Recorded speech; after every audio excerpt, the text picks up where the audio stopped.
Well, good morning and good afternoon, maybe even good evening to all of you. And thank you so much for joining us for this EURAXESS ASEAN information session. Now, today we want to focus on the European Research Council, the ERC, Europe's premier funding agency for frontier science in Europe. And more specifically, what we want to do is to inform you today about the different ERC grants that are available to researchers of all scientific disciplines and from anywhere in the world to carry out their research in Europe. We have with us a great panel of speakers. We will be hearing from the ERC president, Professor Bourguignon himself, and we have also invited three excellent scientists from Southeast Asia who are currently in Europe as ERC grantees carrying out their research there. And finally, important as well, we have with us an expert on ERC proposal preparation. And I'm certain that with her advice, you will be on the right track towards drafting your own ERC application.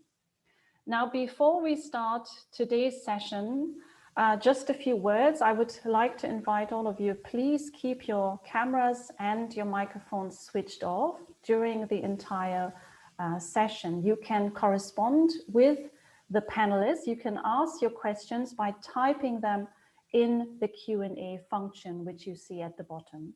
We will, of course, make sure that your questions are being asked to the panelists and they will answer to you in the Q&A session that is part of today's webinar. We will record this session and we will share the recording together with the slides with all of you after today's webinar. Now, before we start, I'm very happy to announce that we have two very highly distinguished guests with us today who have kindly agreed to share a few words of welcome with us, and it is my great pleasure to introduce them to you. Our first distinguished guest is Her Excellency Barbara Plinkert, the Ambassador of the European Union to Singapore. Ambassador Plinkert has been the ambassador to Singapore since 2017, but of course she had various assignments previously that have taken her really around the world almost. She was the head of division responsible for headquarters security and the European External Action Services in Brussels. And she has served in various positions around the world. As I said, most notably, perhaps she worked for the United Nations Office on Drugs and Crime, which took her to Afghanistan. But she is, of course, a champion of facilitating scientific collaboration between Singapore and the European Union. And I know, for example, that the whole issue of female scientists is very close to her heart. She was just speaking recently at a big conference in Singapore on the issue of women researchers. And with this, I'd like to invite Ambassador Plinkert to please share her welcome remarks. Thank you very much, Susanne. President of the ERC, Professor Bourguignon, Professor Chen from NUS, and ladies and gentlemen, it's really a great pleasure to be with you today. Let me first thank EURAXESS ASEAN, also the National University of Singapore and the European Research Council for organizing this timely webinar. International mobility of researchers is today more crucial than ever, at times where it has become even more clear that research collaboration is instrumental in addressing the severe challenges of our generation. This is why it's so important to present the unique opportunities offered by the European Research Council, hoping that it will foster more research collaboration between the EU and Singapore and ASEAN. I'd like to thank the President of the European Research Council, Professor Bourguignon, for joining us virtually here in Singapore today. Professor Bourguignon is certainly no stranger to Singapore and the region. I would have preferred to welcome him physically in Singapore today, and I hope this will be possible again sometime very soon. We had the pleasure to welcome Professor Bourguignon in Singapore in October 2019. It was a very different world from today. Nobody could ever have foreseen the disruptions caused by COVID-19 shortly afterwards. But Certainly, COVID-19 did not diminish the energy and the commitment of the global research community to collaborate. And the fact that over 800 people registered to today's event is really a proof of that. Singapore and the European Union have both fully recognized the need of investing in research and innovation to support our recovery from the disruptions caused by the pandemic.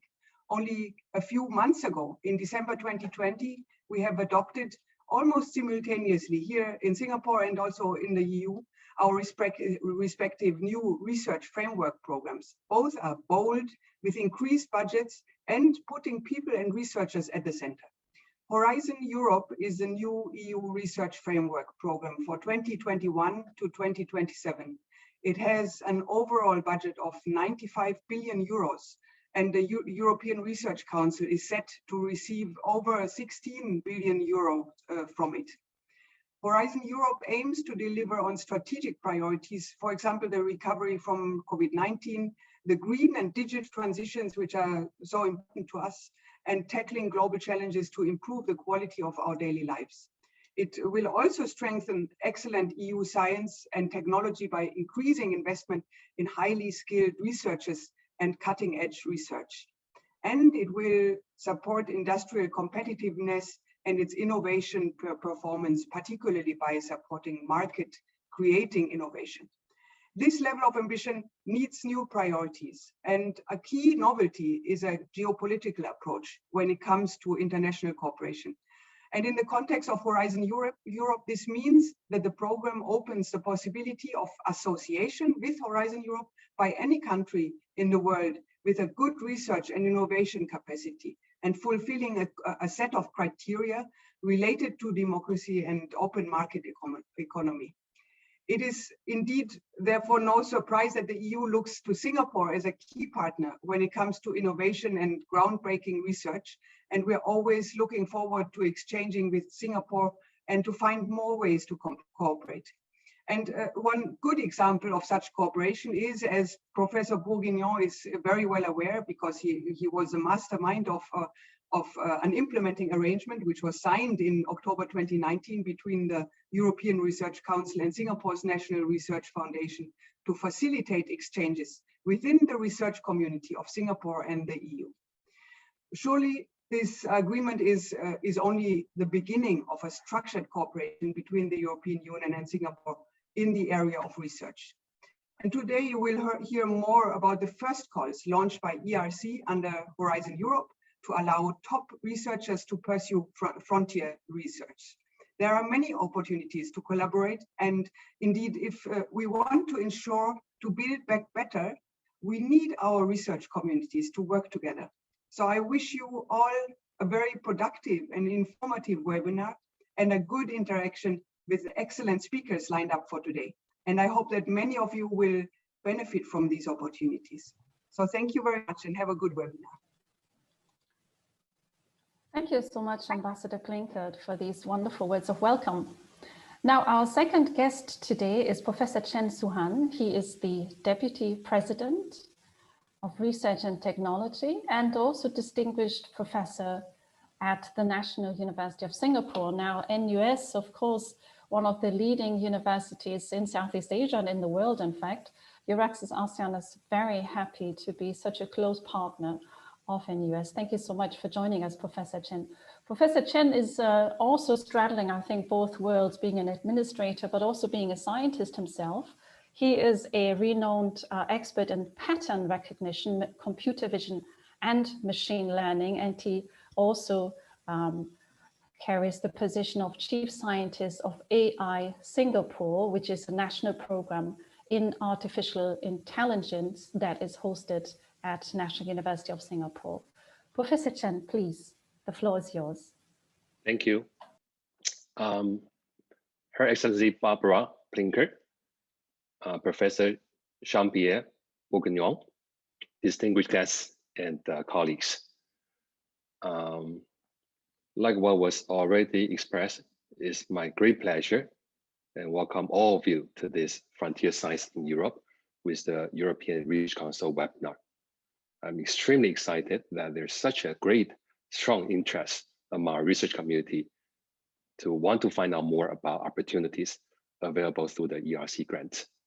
So on behalf of the National University of Singapore, I would like to express my appreciation to EURAXESS and ERC for organizing this event. And US, of course, is very, very happy to support this initiative in order to strengthen the link between Singapore and the EU to stimulate new collaborative research efforts. I believe that it's only by working together and leveraging our unique expertise and experiences that we can generate effective solutions for our global needs. And this pandemic, the one we're still in, even as the situation in the world are progressing, we're not out of woods yet. And really, as you can learn from, as we all learn from this pandemic, it's not just one country, it's all the countries in the world, all the continents having to work together to fight this COVID-19 that we're all in. So this shows us the collaboration, the joint work between different disciplines are becoming even more important. So I look forward to hearing the upcoming testimonies of the 3 ERC grantees. I know that they will serve as an inspiration to other researchers who are also online here today to consider putting in applications for ERC grants as well. So on this note, I wish all participants a fruitful webinar and hope that it will catalyze new connections between Singapore and the EU. Thank you. Thank you so much, Professor Chen, for these wonderful words of welcome. Now, as I said at the beginning, today we are zooming in on the ERC, the European Research Council, the funding that is available to researchers from anywhere in the world and researchers from all scientific disciplines. And I believe there's lots of excellent speakers out there that can tell us about the ERC, but there's, I think, no better speaker than the president of the ERC himself, Professor Jean-Pierre Bourguignon. And as Ambassador Plinkert just mentioned, he used to be a very regular visitor to Southeast Asia and Singapore. We just welcomed him last year. And some of you may remember the excellent session that we had with him. So he's joining us today virtually. Now, just a few words. Professor Bourguignon has been leading the ERC for 5 years, between 2014 and 2019. And he's just recently come back as the interim president while the agency is looking for his successor. He, of course, I think had a leading role in securing funding for the ERC under the current research framework program Horizon Europe, and he's done an excellent job at doing that. He is also a scientist, which I think puts him in an excellent position to really understand what researchers need to advance their career. He's a mathematician by training, and I know he's still doing mathematical research. He spent his whole career as a fellow of the Centre National de la Recherche Scientifique, CNRS, easier for all of us. And as I said, he is in a fantastic position to really brief us about the ERC, what the ERC is trying to achieve, what the opportunities are for our audience today to benefit from the grants. Professor Bourguignon, the floor is yours. Thank you very much for the very kind words and the invitation, Tsuhan. And also I'm very grateful to Ambassador Plinkert for always for her welcome today, but also how much she worked hard at achieving stronger ties between the European Union and Singapore in particular for the ERC. And also thank you very much to Vice President Chen for his very kind words and commitment. I'm very grateful to President Tan for the suggestion that maybe we should organize jointly with the National University of Singapore such a webinar. So my duty today is to present the European Research Council, and as the ambassador said, we just started a new framework program at European level. It should be fully approved by the Parliament in just a few weeks, but of course the negotiations are over and we know exactly where we will be going. So I'm going to share my screen. I hope things will be working. Do you see my screen? Not yet.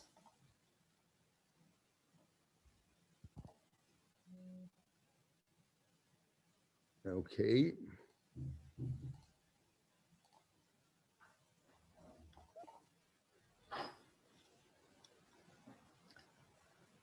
Yes, now we can see your screen. You just have to go on full. Perfect. Do you need? Yeah, okay, very good, wonderful. So I'm going to talk about today about the opportunities for frontier research in Europe that are provided by the European Research Council, ERC. And so the ERC is just one part of the framework program. As was said by Ambassador Plinkert, its budget for the coming 7 years will be 16 billion euro, which is a significant amount of money. And its mission was very clear. It was to raise the level, the dynamism and creativity of the whole European research system, in particular with the strong emphasis on young researchers and the emergence of research leaders, and really also providing for all of Europe with the benchmark of the national research systems. And it is different from some other programs set up by the European Commission, in particular because of its scientific governance. Indeed, the governance of ERC has been given to its Scientific Council, which is a group of 27 members who have been nominated intuitu personae, including the president. And this group of people has the full authority over funding, strategy, and evaluation. And of course, in order to run a program which has a certain size, as you have understood, we are supported by a special structure, which is an agency which has been set up by the European Commission, which is a fully dedicated implementation structure. And the strategy is very clear. We just select projects which are submitted to us strictly on scientific quality. And typically, most of our programs, I will explain in a minute, are actually submitted by individual scientists.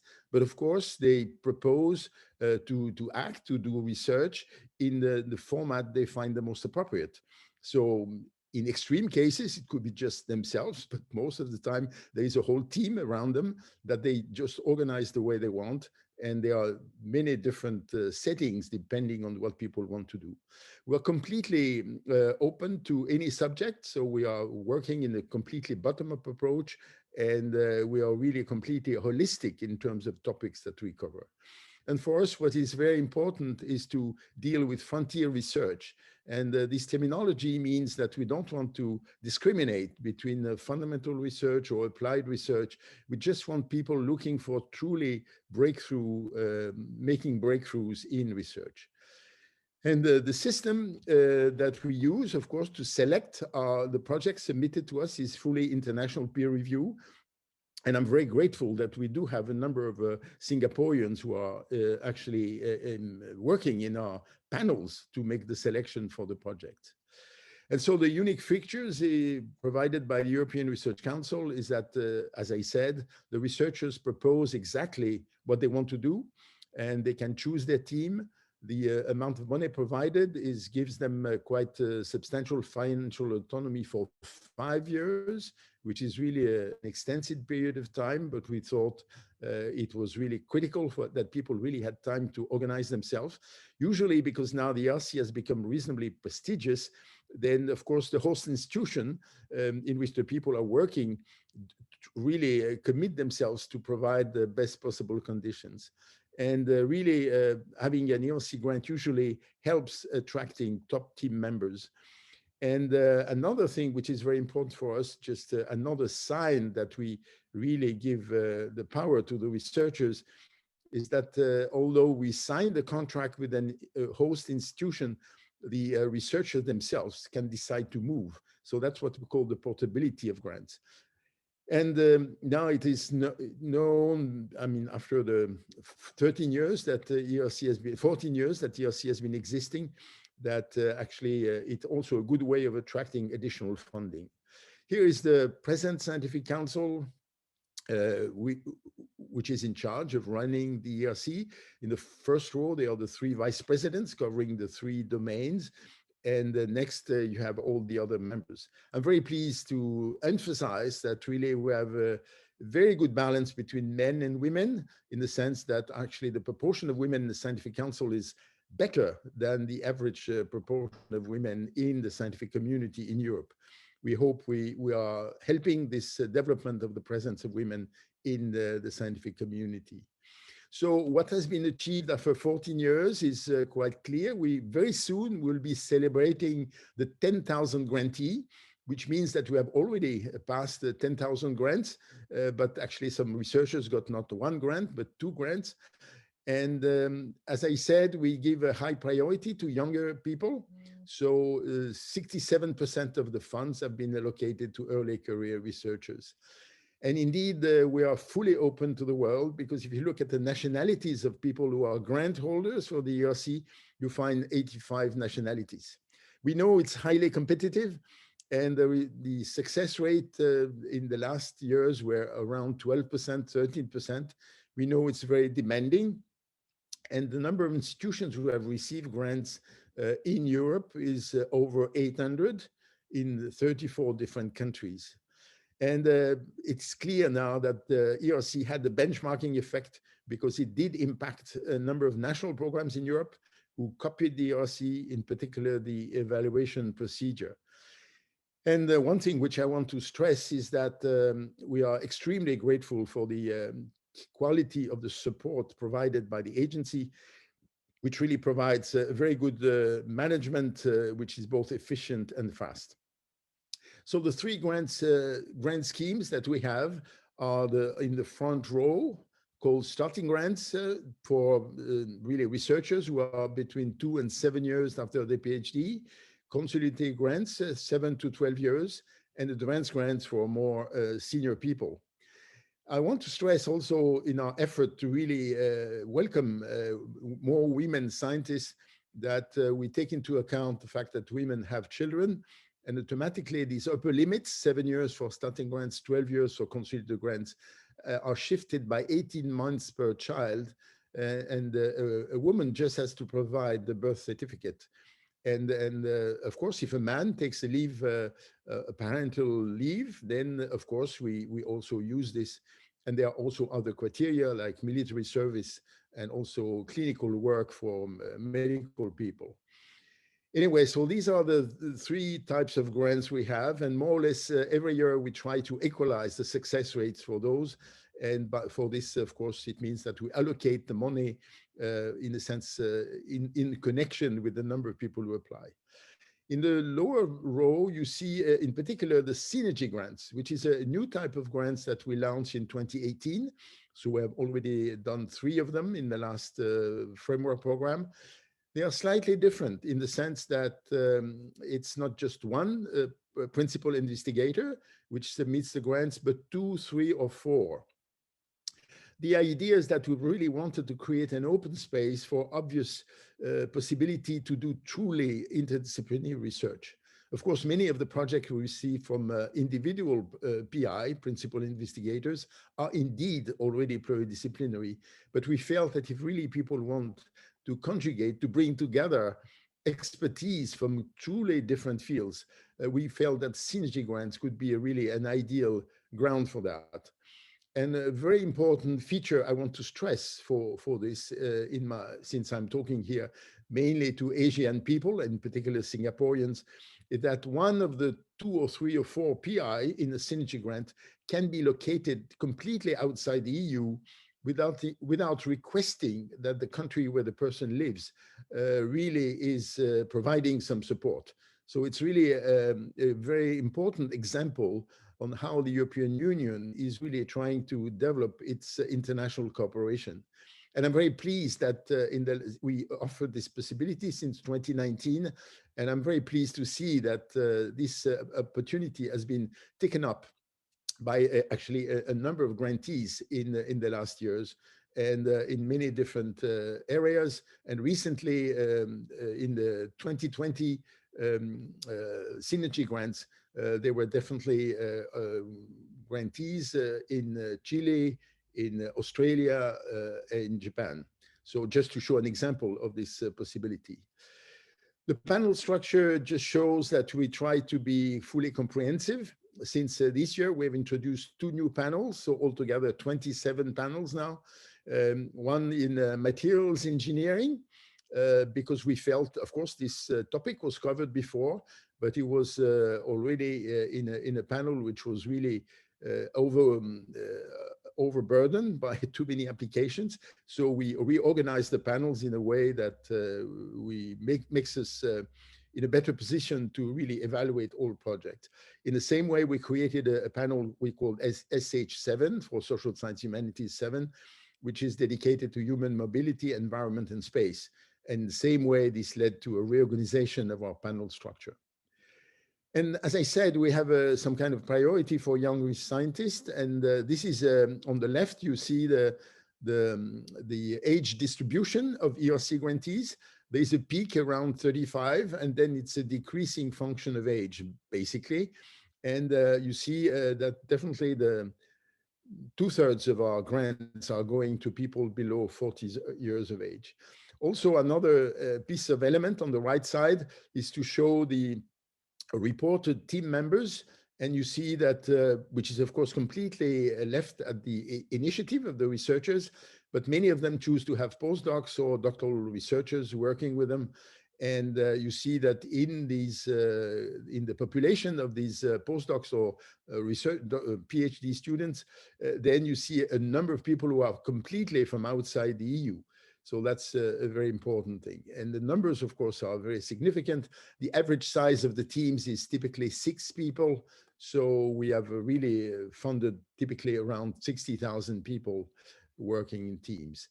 The distribution shows that some countries are more successful than others. And actually, the UK was the most successful country in terms of numbers. But of course, one always have to keep in mind that different countries have different sizes. And in Europe, the largest country at the moment is Germany. And of course, there are some other large countries. France is one of them, and UK is one of them.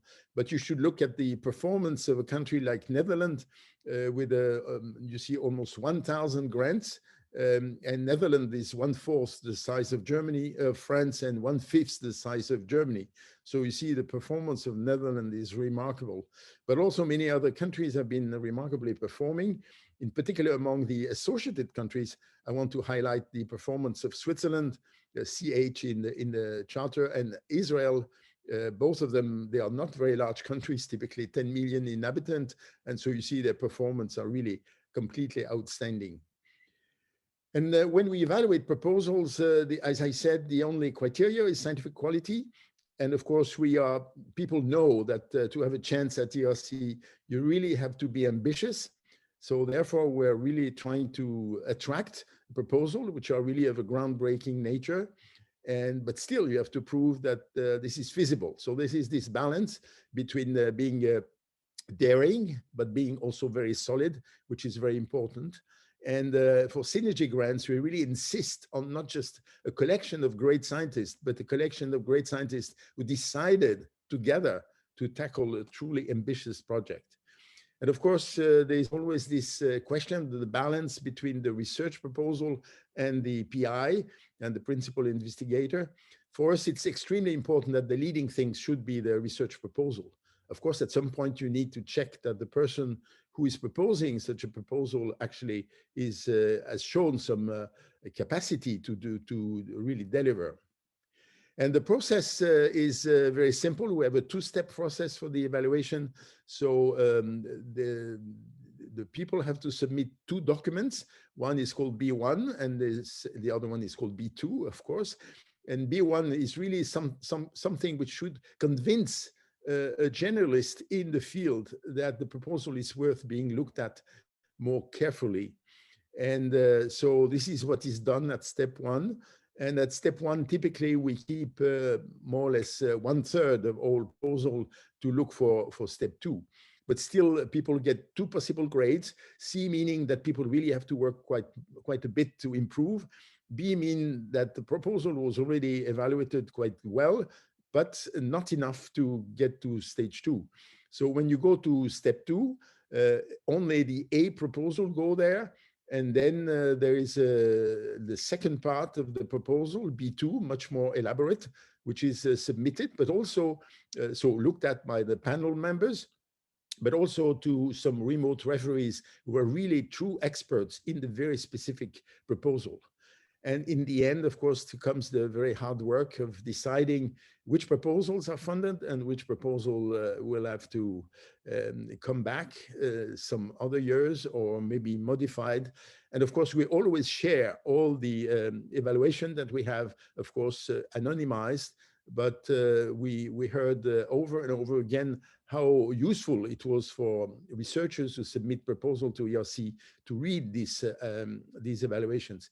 Typically, for people who go to step 2, the number of evaluations typically oscillates between 8 and 11 reports. It's even more for the synergy grants. So we say that it's very important for us that the ERC is open to the world. 8% of our grantees are non-Europeans, and 17% of the team members are also non-Europeans. We also offer some additional funding for people who want to establish themselves in Europe. It's up to 1 million on top of the regular fundamental. And we still insist that a dual affiliation is possible, but people have to commit and really have a contractual relation with a European institution for at least 50% of the time. And as I said, for this doesn't really apply for one of the researchers in the synergy scheme. So here are the nationalities represented outside the European research area, ERA. And you see, well, not surprisingly, that people coming from the US are number 1. Very often, actually, they are Europeans who move to the US and come back to Europe on this capacity. At the moment, there are 10 Singaporean nationals who hold an ERC grant. So I'm very pleased to see that some will be reporting very soon and telling you what they are doing. So the other element which Ambassador Plinkert very nicely mentioned, she didn't mention that she played a very key role in getting this implementing arrangement really signed, was that the ERC is able to sign implementing arrangements. This means that we sign with an agency in a given country or several agencies in a given country, the possibility for researchers they support in the country to visit ERC teams. And the agreement varies a little bit from one country to the next.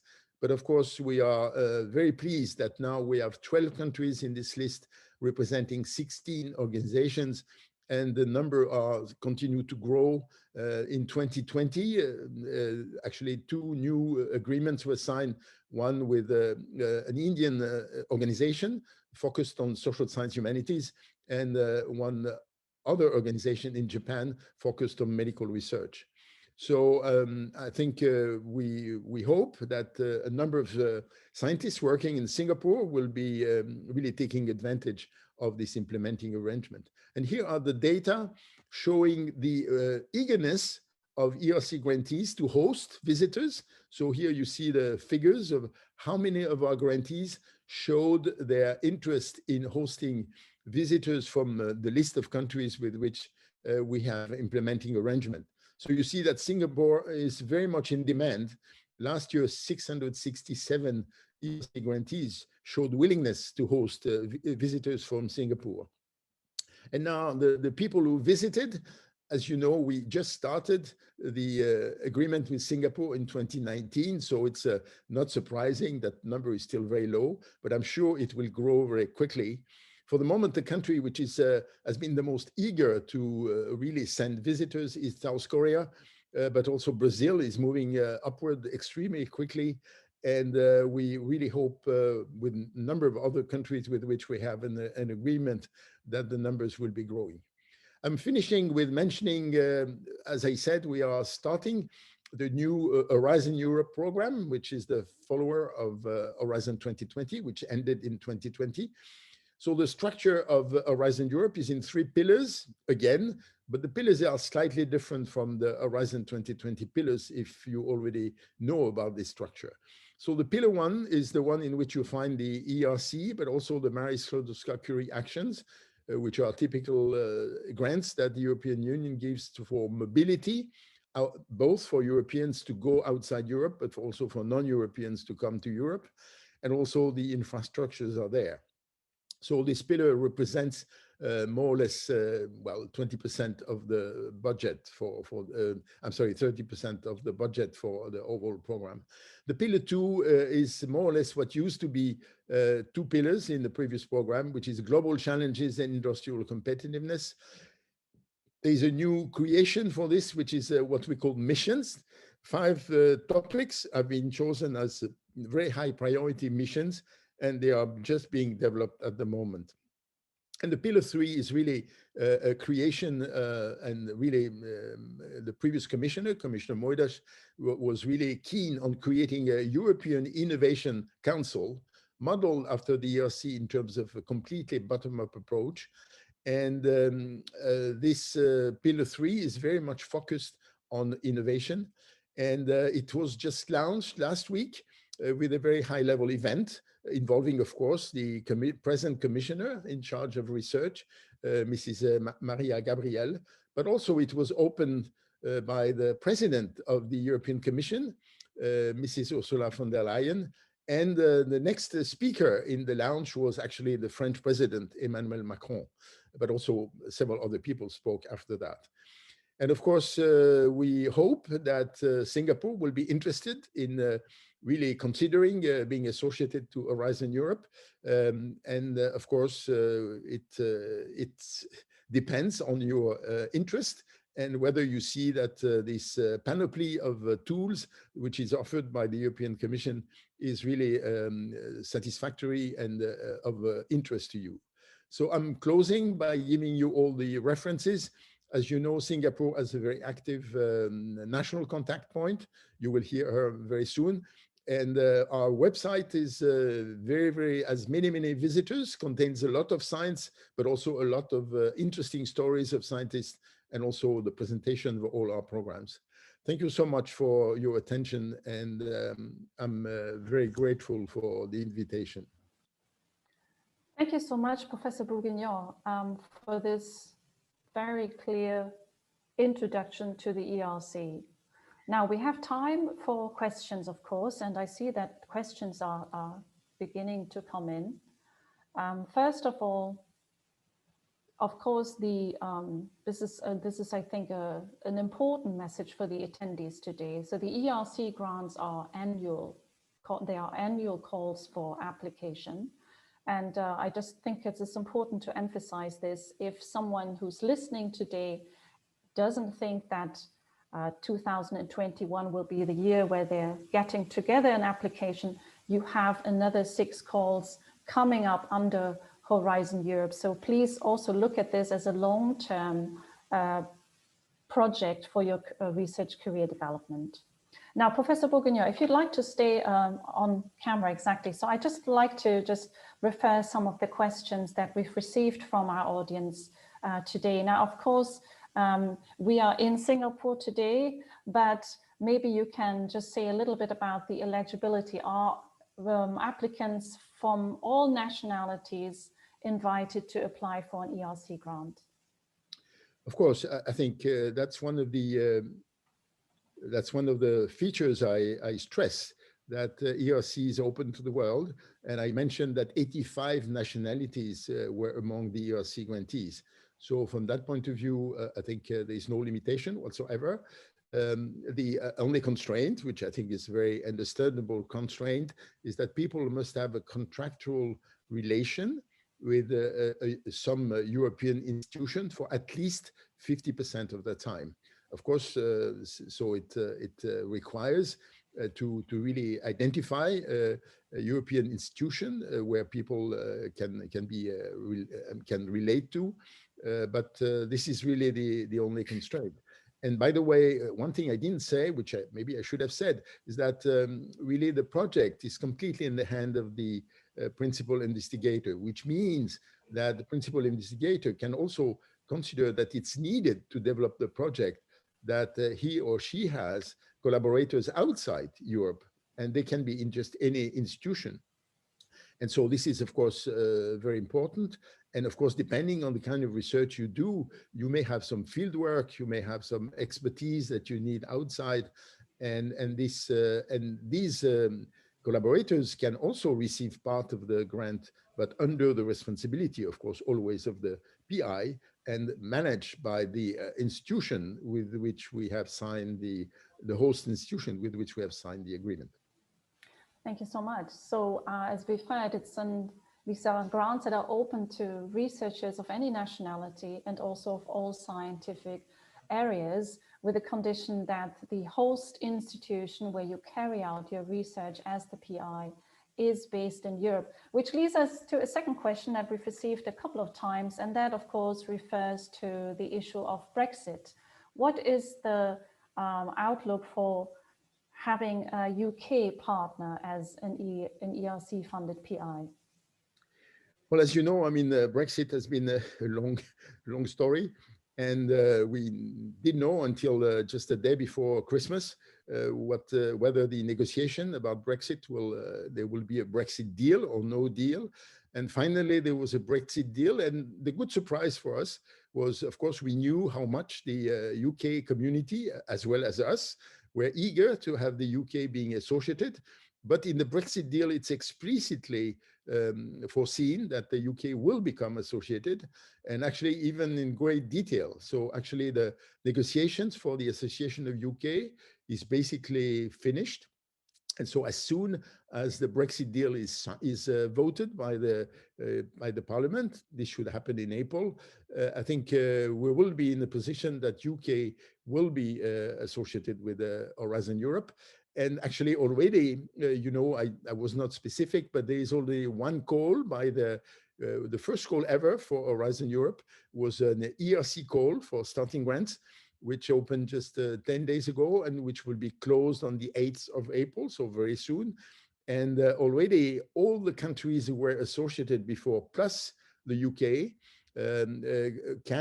all the scientists based in these countries can apply to Horizon Europe, and in particular to the ERC calls of this year. The only key point, of course, will be that at the moment of signing the contract, which typically for starting grants means the end of 2021 or January 2022, then not only the principle of association should have been agreed, but also the explicit signing of the association should be finished. But it looks like with a month ahead, that would be a possibility. So from the point of view of Brexit, I don't think there should be any change. The change has to do with the financing, because now the provision is that the countries which are associated will have to provide money to the European Union proportionally to what they receive. So that's a principle which is called pay as you go. And of course, in the case of ERC, Ambassador Plinkert very nicely mentioned the budget for ERC for Horizon Europe, which is 16 billion euro. But then on top of that will come the support from the financial support coming from the associated countries.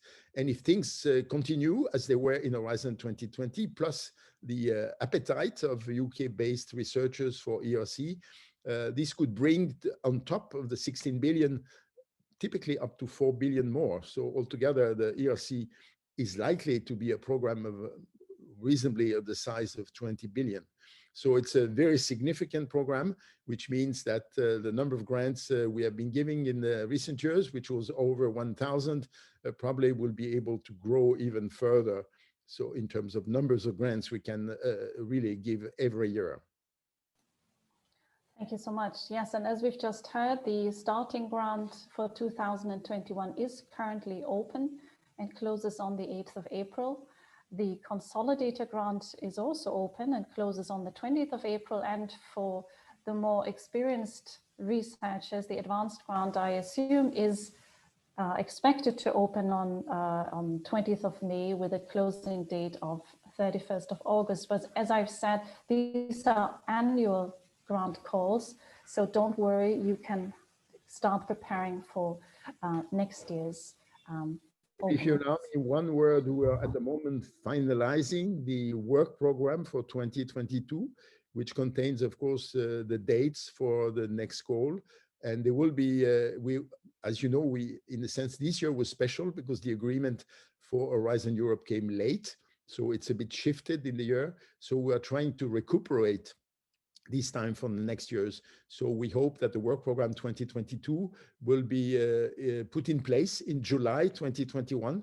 And so that we can already in 2021 open some calls and really regain some time we lost because of the delay in having Horizon Europe put in place. So I think for sure there will be annual calls, and in particular there will be this year, 2021 there will no synergy call, but we're expecting in 2022 there will be a synergy call. And so people will have to watch for the official launch of the work program 2022, which would happen hopefully in July 2021. Thank you. And we will, of course, share again the links to the ERC's website where you can read up all the details about the different grant schemes, the eligibility criteria, and of course, the application process. And us as EURAXESS ASEAN, we are based in Southeast Asia. We're responsible for the entire region. We're always here to give you support. Now, I wanted to tag on to something that Professor Bourguignon said. It was an exceptional year, also with a view, of course, to the COVID situation. We had a couple of questions from the audience. Some of them, of course, have seen their research careers affected by the COVID situation. Does the ERC make concessions to those interruptions when they're reviewing applications? Well, in a sense, we are very much aware of that, and in particular aware of that on a typical population we care a lot about, which is the population of young researchers. But also we know that in this very special situation, actually women tend to be more affected than men. So this is an issue we are really looking into. So the way we are working on it, it's not yet completely consolidated, but we are considering this very seriously, is just to make it possible for applicants. Of course, we cannot do it for 2021 for the reason that the call is already started. So we cannot change the rule of the call in the middle. But we are going to introduce most likely, this is not yet, as I said, consolidated, but this is the approach we want to take, the possibility for researchers to just declare in their B1 document and also can develop in their B2 document, which are document explaining their project, whether we already had a typical moment where we asked people whether they had career breaks. And so next to career breaks, there will be a typical moment where people will be, in a sense, will have the possibility of mentioning what kind of effect, impact the COVID-19 crisis had on their work. And we know that for some people, it was very significant. So this is what we are considering. As I said, we couldn't do anything for 2021 for the good reason that the call were open, and on a legal basis, you cannot change the rules in the middle of the game. That's impossible. But for 2022, we are really working very seriously on this. And for obvious reasons, we want to give equal, to be fair, I mean, to really give equal chances to people. Thank you so much. Now to the people asking questions, I will keep some of them to our next speakers because they're probably in a better position to answer them. I just wanted to ask one final question, Professor Bourguignon, because a lot of our attendees today have multiple commitments, so specifically to their home institution here in Singapore or in other parts of Southeast Asia. Now, you were saying in your presentation that the grantee, the PI, does not have to spend 100% of the research in Europe at the host institution, but it has to be at least 50%. How is that counted? Some of the audience members are wondering, how is that counted? Does it have to be a continuous period of time, or can it be split up? And this is against the backdrop that they have to juggle commitments towards their home institution here in Asia. That's a very good question. So actually, there is one thing which I was not too specific about, but I didn't want to be too technical. So indeed, there are two constraints. One constraint is the one I stressed, which is in case you retain some dual affiliation, then you need to really have a contractual relation with a European institution for at least 50% of your time. And this a priori is just year after year. But there is another commitment, which is how much time do you dedicate to your research? And of course, we are fully aware that the number of people who get ERC grants actually are teaching. They are also professors in universities, or there are activities in which they have students. And then that's a different constraint, which is for starting grants, people should dedicate 50% of their time to their research. And this one can definitely be compounded over the years. So it's not only in a given year, maybe there is less, but then there should be more in the next year. For consolidators, it's 40%. And for advanced grantees, for whom we expect that some of them may have some managerial responsibilities, it's 30%. So these are the time constraints of dedication to the work done by the researchers on this grant. So these are different. So there are two types of constraint. One is, I would say, structural, the fact that people need to have a contractual relation with a European institution. And the other one has to do really with how much time do you dedicate to the grant that you have received and the research that you have proposed. Well, thank you so much, Professor Bourguignon. As I said, we will share the slides, we will share a recording, and we will give you lots of links where you can find more details about the different ERC grants. We will come back to some of the questions a little bit later in the webinar, but for now, thank you so much, Professor Bourguignon. Thank you, Suzanne. It was great. Thank you. Now, I know that a lot of you will now be left with two key questions. First of all, what kind of research does the ERC fund? We know it's got to be high impact, it's got to be high risk. You know, what is this frontier research that the ERC wants you to do? And secondly, you will wonder, who are the people that are managing to secure these funds? And for this reason, we have invited 3 researchers from Southeast Asia. 2 of them are from Singapore, 1 is from the Philippines, and they are currently in Europe carrying out their research as ERC grantees. Now, I want to introduce them all at once. So I invite them all to switch on their cameras. The first one is Professor Kevin Heng, who joins us from Switzerland. So I hope Kevin can join us. There he is, perfect. Kevin received a consolidator grant, I think in 2017, if I'm not mistaken. And he is an astrophysicist, so very exciting. Our second ERC grantee from Singapore as well is Dr. Jiamin Chin, or Chin Minjia, so Jin Jiamin, I'm sorry, getting confused here. And she is joining us from Vienna in Austria. And our third speaker joining us from the Netherlands, Rotterdam, I think, where he is currently, is Dr. Julod Nemsing, Jojo. And he is a social scientist. I think that's very important that we have someone here today who's not from the hard sciences. And all of them will share with us today what they're doing and why they have applied for an ERC grant, which is not an easy endeavor in itself. Now, thank you so much, Jiamin and Jojo. Our first speaker is Kevin. Just allow me a few words. Kevin is, as I said, an astrophysicist, currently a professor at the University of Bern in Switzerland, where he is the director of the Center for Space and Habitability. He is also honorary professor in the Department of Physics at the University of Warwick in the UK. Kevin started his academic degrees, or his career, sorry, in Singapore. I believe he holds an undergraduate degree from NUS.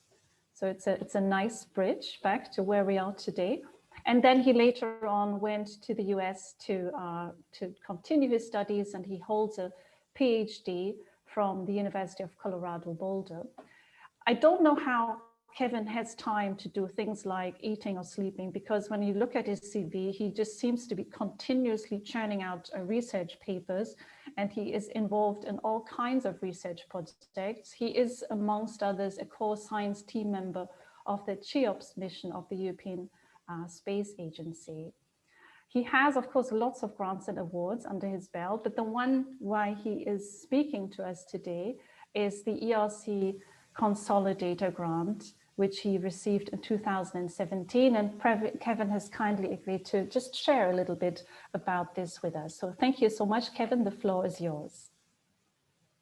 Thank you, Tsuhan, and also to your wonderful team. Thank you. Good afternoon to Ambassador Plinkert, Professor Bourguignon, Professor Chen, distinguished guests. It's really my privilege to be able to speak to you about this. It's also my privilege to speak to you for the third time.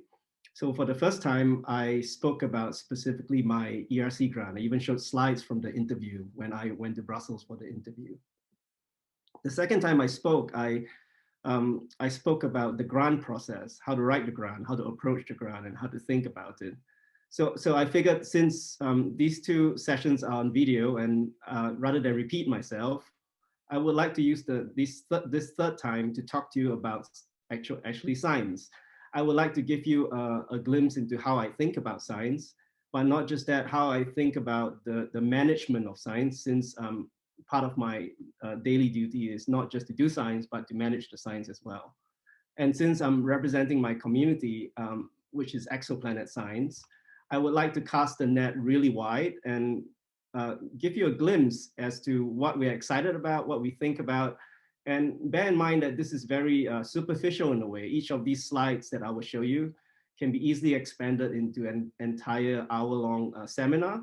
And each of these seminars can take people careers to try and pursue and master the knowledge. So what do we do in exoplanet science? We are after no less than the oldest question ever asked by humanity. And then later I will address why we think is worth asking this question in the first place. And for millennia, I think we can fairly say humans have asked the question, are we alone?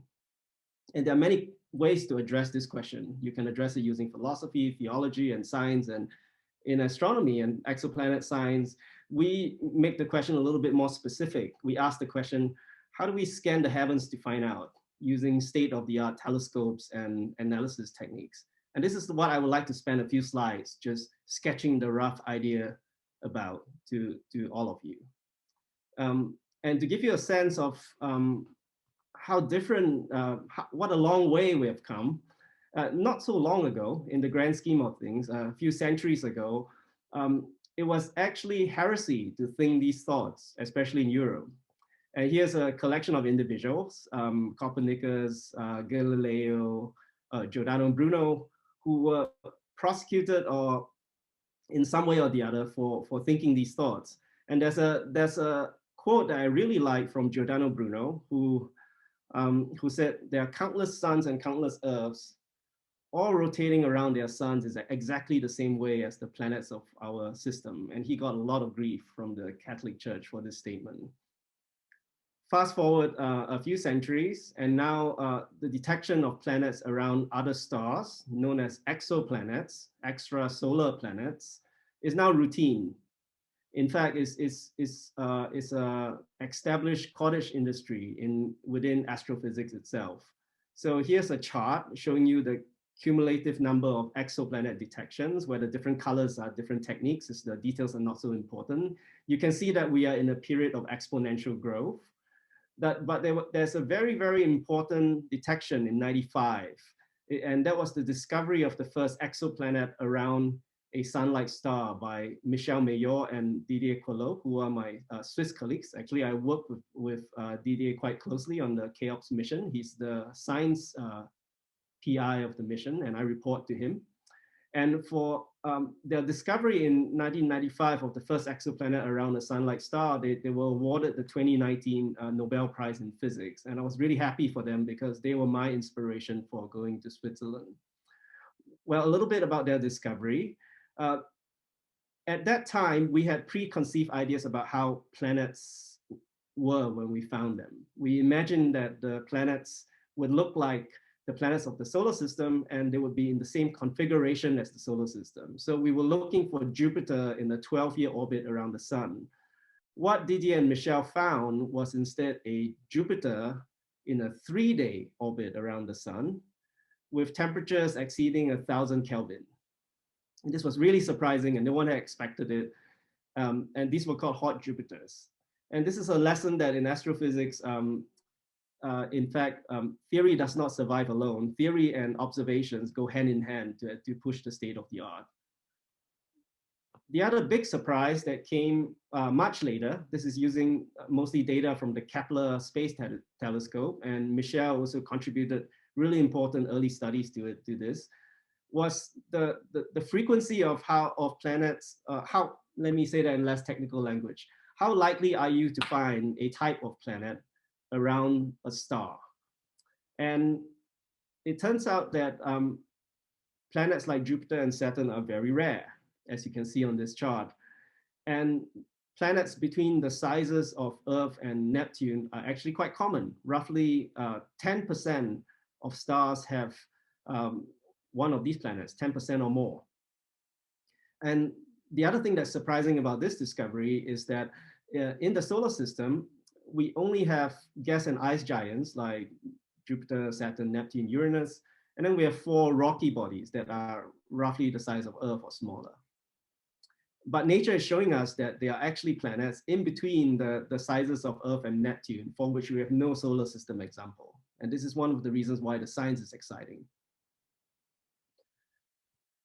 The next thing that I want to tell you about, again, people spend whole careers on this, is how do you study the details of these planets beyond detecting that they are there and measuring how big they are and how much mass they have. You use state-of-the-art telescopes in space. So for example, many of us have used the Hubble Space Telescope, and you can take the light from the exoplanet and split it into different colors or wavelengths.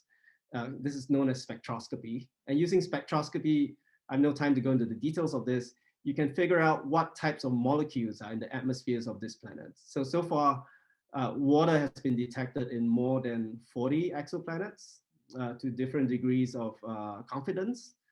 And this is remarkable because the Hubble Space Telescope was never built for this purpose. In fact, when the Hubble Space Telescope was designed and built, exoplanets didn't exist. We didn't know they existed. So there are two telescopes coming up, one led mostly by the Americans, the other led by Europe, that I'm very excited about. So there's the James Webb Space Telescope that has been 20 years in the making. This is the successor to the Hubble. It has a massive 6.5 meter mirror. It costs about 10 billion US dollars. And this would, this is a different way of thinking. Just imagine if all of the biologists in biology pooled their resources and built one lab. This is why this thing is so ambitious and why it costs so much. And the James Webb Space Telescope will revolutionize the way we search for molecules in these atmospheres. The extremely large telescope, which is a very, very ambitious project by Europe, is a telescope that's not in space, but on the ground. It has an unprecedented 39-meter mirror to collect lights from very faint objects, including exoplanets. It is actually to be located in Chile, in the deserts of Chile. So it's a high-level cooperation between Europe and Chile.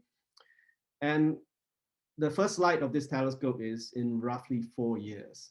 So this will truly revolutionize the way we search for molecules in these exoplanets.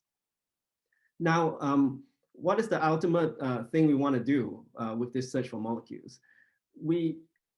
As I said in the beginning, we are after the question, are we alone in the universe? And I have hinted to you that you can use telescopes to search for molecules in the atmospheres of these exoplanets, which is my bread and butter research. And this means that you can use it to search for signs of biology or biochemistry. These are known as biosignatures. And the reason why you can do this is because molecules have different signatures of how they absorb light across wavelength, known as the cross-section. Here I show you two examples, water and phosphine. And you will see that the details of how they absorb light across wavelength is very different. And with good enough data, you can tell it apart. It's very much like the idea of having fingerprints. Different molecules have different fingerprints. And for those of you who are interested, there's currently a very fierce debate in the community as to whether there's phosphine on Venus and whether the phosphine actually indicates signs of biochemistry or geochemistry. So what makes a good biosignature? It has to be a gas at room temperature. It has to be associated with biochemistry. I already said this. It has to be not a geological false positive. It needs to accumulate in the atmosphere. It needs to be stable over geological timescales. And we need to be able to distinguish it from other major greenhouse gases. So in this example, if you go out and measure a spectrum and there's phosphine in the spectrum, we need techniques to tell apart the phosphine from water and carbon dioxide and so on. Which brings me to the last slide on this tour, which is the tools of the trade. Well, besides having to know a lot of atmospheric physics and chemistry and geochemistry, what else do I need to know to do my work? So it turns out that one really needs to know Bayesian statistics and inference, because most of the time you're asking the question, how do I interpret my data using a family of models with different meanings and sophistications? And what's the simplest model that I can use to interpret the data given the quality of the data, otherwise known as Occam's razor? And since the search for biosignatures can be reduced to a pattern recognition problem, this means that I can also think about using machine learning. And one of the questions that I'm really thinking about is whether we can perform Bayesian inference with machine learning, something that I'm quite fascinated by. So I would like to leave you this last science slide before telling you about science management. In the distant future, this is our dream, that one day a telescope will see this little blue pixel on the screen, which doesn't tell you a lot, but if you take the light from this little blue, pale blue dot, and you split it into different colors and wavelengths, you will see a spectrum, such as the spectrum below. This is a real spectrum of Earth. And if you work really hard and you understand the physics and chemistry and you apply the analysis techniques, you should be able to tell that this exoplanet, Earth in this case, has water and oxygen and methane and carbon dioxide. And if you work harder, you can tell that they're out of chemical equilibrium and that there's possibly biology on this planet. This is the holy grail of what we are working towards. Now, in the last few minutes, I would like to tell you a little bit about the why. Why do we do this? And the question to ask is, what's the value of blue sky research? Completely curiosity-driven research where one doesn't think about how practical it is. And one of my inspirations for thinking about this is Abraham Flexner, who was a pioneer of American graduate education. He's famous, among other things, for writing the Flexner report that led to a revolution in graduate education and research universities in the US. He was the first director of the Institute for Advanced Study in Princeton, where I was privileged enough to spend 3 years of my career. And he hired Einstein and von Neumann to be on the faculty of the IAS. Flexner's vision was the unobstructed pursuit of useless knowledge. And I have no time to go into all the details, but I want to give you a glimpse of what he means by that. So, and one of the messages of this is that one should not be too quick to judge what is useless or useful, because often the arc of history is very, very long. And it's difficult to see at that moment if something has major implications. So let me give you an example. So the example I want to give you is that Turing machines, bombs, and weather prediction are actually linked together if you look back in history. Alan Turing, who is one of the pioneers of computer science, imagine a device capable of manipulating symbols on an infinite tape according to mathematical rules. And this idea was regarded as being useless by some people at the time. But von Neumann, who was fascinated by Turing's useless ideas, then used them to build one of the world's first computers at the IAS at Princeton. And then other people figure out that the same computer could be used to simulate, at the time, the atomic bomb, because the IAS was also the home of J.R. Oppenheimer, who was the head of the Manhattan Project, and also to do weather prediction. So again, it was hard to see that these three subjects were tied together. Here are some other examples of useless knowledge and their implications. One of them you may be surprised to know is quantum mechanics. In fact, quantum mechanics at one point was called in German Knabenphysik, little boys physics. But who would have known that quantum mechanics now permeates almost every part of our modern lives? General relativity, which was discovered by Einstein, now has actually a practical relevance to GPS. An information sharing system created by CERN physicists in Switzerland led to the internet. And the biologist Paul Ehrlich was famous for saying, "Ich probiere," means I'm just fooling around. And this fooling around led to the invention of bacteria staining and bacteriology, sorry, I can't pronounce that, which won him the Nobel Prize. And image analysis and astronomy, which is not a very practical scientific discipline, led to the invention of the IDL programming language, which is the predecessor to languages like Python. And the need to do pattern recognition and classification led to the invention of machine learning. And we are still learning the full societal implications of what this means. The Nobel laureate in chemistry, George Porter, instead of using the words useless and useful research, liked to use the words applied and not yet applied research. So he saw research as a balanced portfolio of investments that society should make. We should make, of course, predictable, stable, short-term bets, so-called useful research. But we should make also risky, speculative, long-term bets that may seem useless at the time, but which may have major implications for the future. And I think this kind of thinking is very much consistent with what Professor Bourguignon described about the ERC. So I would like to show you, and with some examples from my own research sphere, both as an individual scientist and as the director of the CSH, where this kind of thinking has been useful.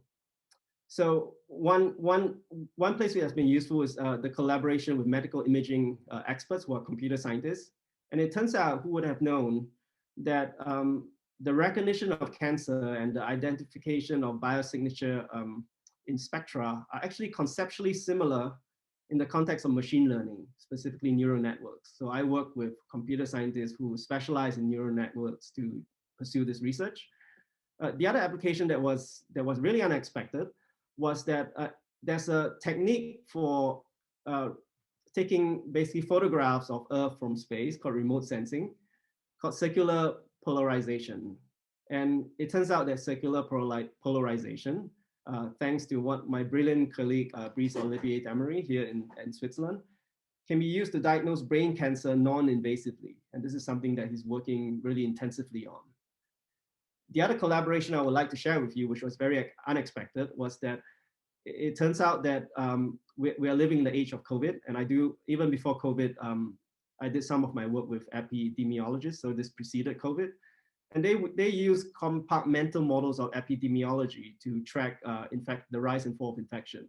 And it turns out that these models share similar mathematical equations to atmospheric chemical kinetics. So we had a common language to speak on.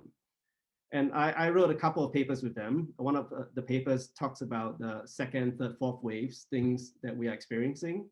And when I was modeling these waves of infection, I realized that the curves had very similar shapes.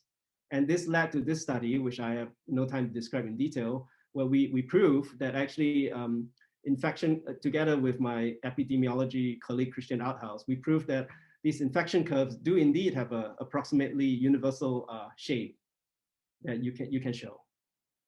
So I would like to not end with a summary, but rather I would like to end with, if you remember nothing else, I would like to end with a saying that I found very useful when trying to do blue sky curiosity-driven research. And it is this quote that I like very much, which is, in the beginner's mind, there are many possibilities, and the expert's mind, there are few. And this is a very old quote that goes back to Zen Buddhism. But this is the point that to do this interdisciplinary research, one needs to approach it with an open mind and with a beginner's mind. And I'm happy to answer your questions. Thank you so much, Kevin.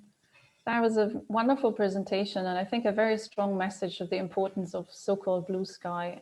Because we had quite a few questions, I think, from audience members who are wondering, how inclined the ERC is to fund this exploratory research or the experimental research. So I think it was a great affirmation from you. Can I just ask you, why did you decide to apply for an ERC grant at the point in your research career when you did? Why do you think the time was right?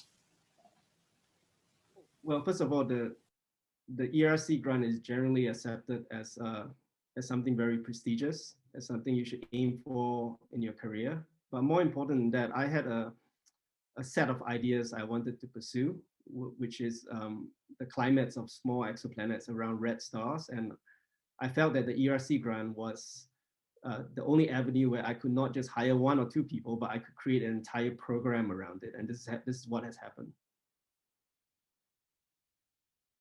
Thank you so much. The questions are coming in here now. I have received a few kind of questions from people that are wondering about how to go about establishing the relationship with a host institution in Europe. So there are some of our members today wondering whether you need to already have some form of contractual relationship with a European host, or whether this comes about as a result of being awarded an ERC grant. What can you tell us from your application experience? I don't know if my answer is that useful in the sense that it's very specific to me. First of all, I had a strong personal reason to come to Europe because my wife is German and I have 2 German boys. And so I was already in Europe at ETH Zurich as a postdoc. I was already here and I was determined to stay, and I will stay because half of my family is German. And when I applied for the grant, I was already at the university. I was privileged enough to already have had a permanent position at the University of Bern when I applied. So none of that is very useful as giving advice. I apologize. Well, no problem. Thank you so much. Maybe you can review a little bit, because your grant was awarded in 2017, so that's some time ago. How do you think has this set you up for your further career development? So in hindsight, was this a good decision? It was absolutely a marvelous decision. It has opened many doors, both scientific and science management wise.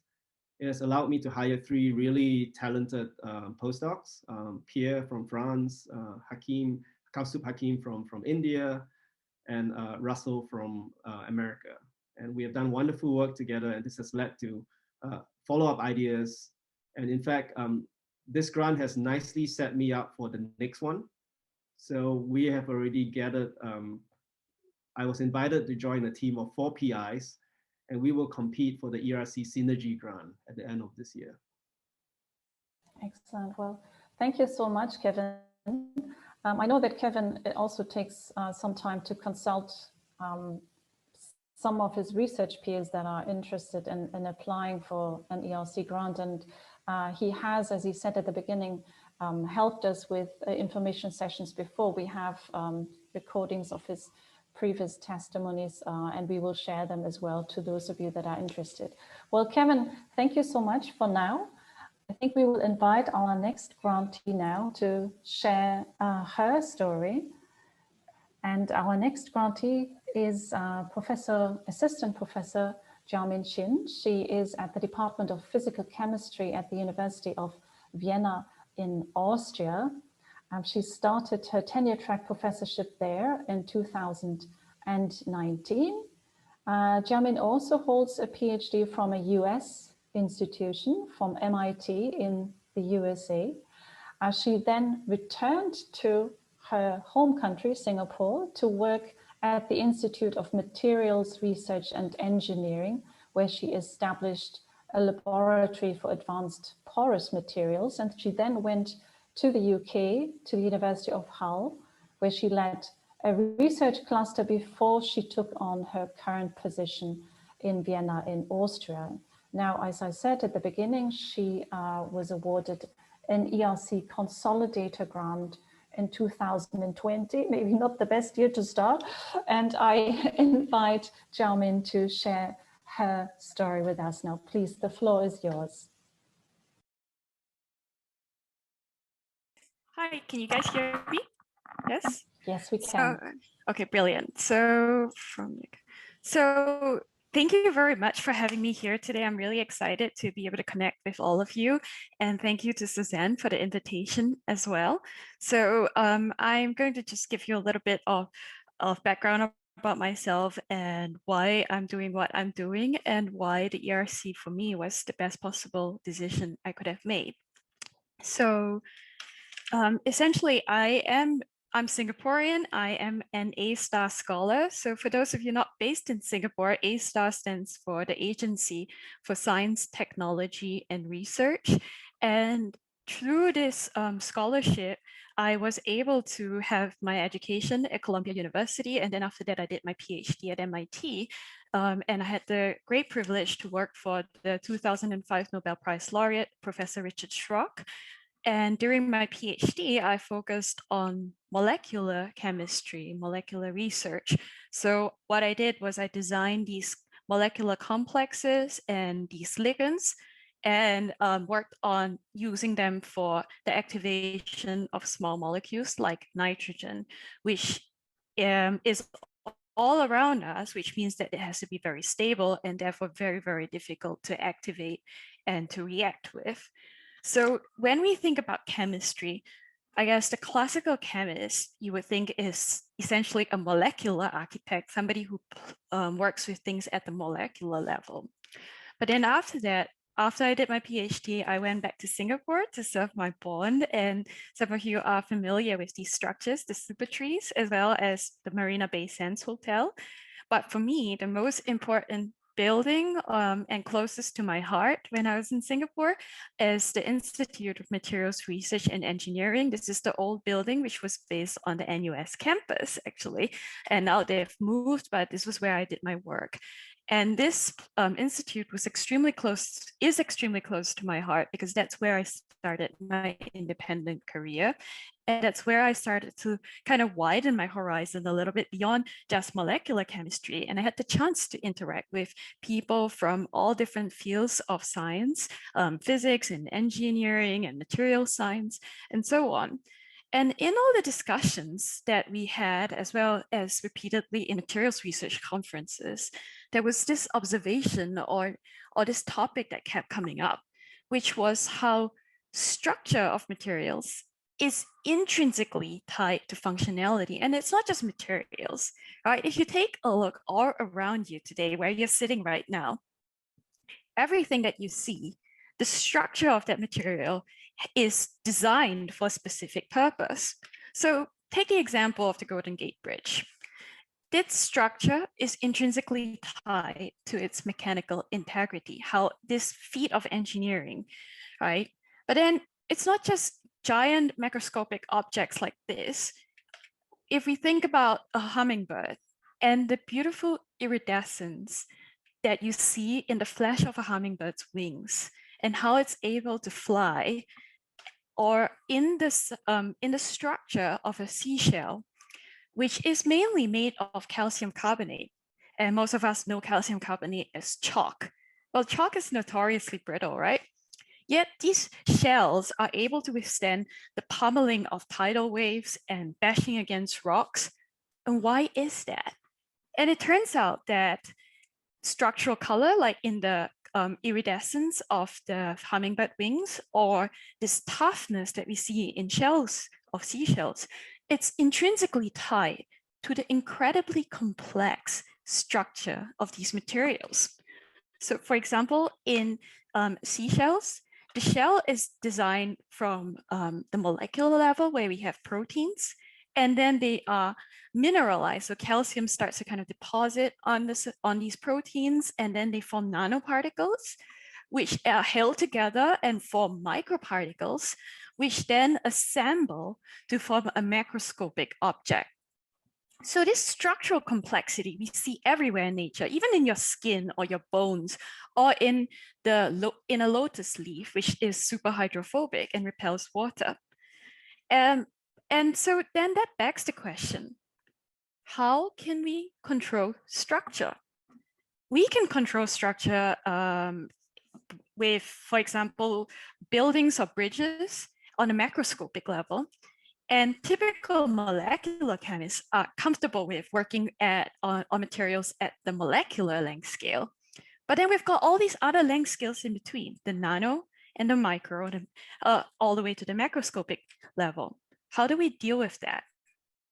So this was one of the questions that started to kind of crystallize in my mind, and it became an overarching question that I always asked myself. But also when I was at IMRI in Singapore, I started to work on these class of objects called metal organic frameworks. We also call them MOFs for short. And these objects are metal ions or clusters, and they're held together by organic molecules into these and these come together to form either one-dimensional, two-dimensional, or three-dimensional frameworks, a little bit like the struts of a building. And what is fascinating about this is that they are incredibly versatile because we can choose from a huge array of different metals and different organic molecules, design them to come together for specific applications. And they can be used, for example, for gas storage, to microelectronics, to catalysis, to sensing, to optics, for example. And they have the highest surface area of any material known to man. It can be up to 7,000 square meters per gram, which is just insane. But what was interesting for me especially is the fact that by looking at MOFs, we can design them at the molecular level. We start with different metals, we start with organic molecules, and we can put them together into micro or nanoparticles. They grow as loose powders in general, and they can theoretically come together then to form kind of liquid crystal assemblies. So these particles that you can just imagine, if you stack them together, you can create complex structures with them. And so we are already kind of looking into the mesoscale.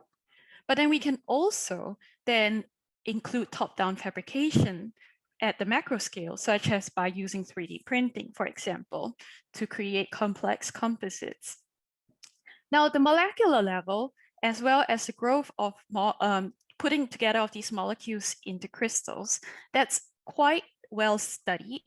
And it's a relatively established topic. There are about 90,000 MOFs reported so far. And 3D printing and structuring on the macro scale, that's also a very well-studied topic, as well as the creation of complex composites, which can be done as well. However, there is a big gap here in how we put these particles together. And can we use them kind of like liquid crystals, where these particles act like crystals, but they are also fluid? Can we use external fields to manipulate them? Can we utilize their electrostatics, their charges, to kind of like play Tetris with these particles? And how do we do that? So this was one of the questions that I was asking myself, because it's incredibly exciting. For me, one of the most exciting things also is the fact that liquid crystals is postulated to be one of the stages which biological composites go through during mineralization, and is really important to impart that complex structure. So another thing about MOFs is that of the 90,000 types of MOFs reported so far, only about 3,000 of them are what we call cubic, which means that their lattice is the same in the different directions, kind of like a cube. The rest of them are anisotropic. So the molecules are designed or arranged in a different manner along different directions. And so when you think about it, since structure is intrinsically tied to functionality, this means that the function and the performance of each MOF depends very much on the crystallographic direction. So if you take the example of one type of MOF, this is a zirconium-based MOF, its conductivity is 3,500 times higher in one direction than in the other directions. So it's actually really important for us to be able to manipulate and orient these particles. The problem is these are nano and micro particles. I can't take them with tweezers and kind of like arrange them one by one. So how do I do it? And typically the common approach is to try to grow these crystals on a substrate in a very controlled manner, which is an important approach because these can be used for films, for optics, and so on.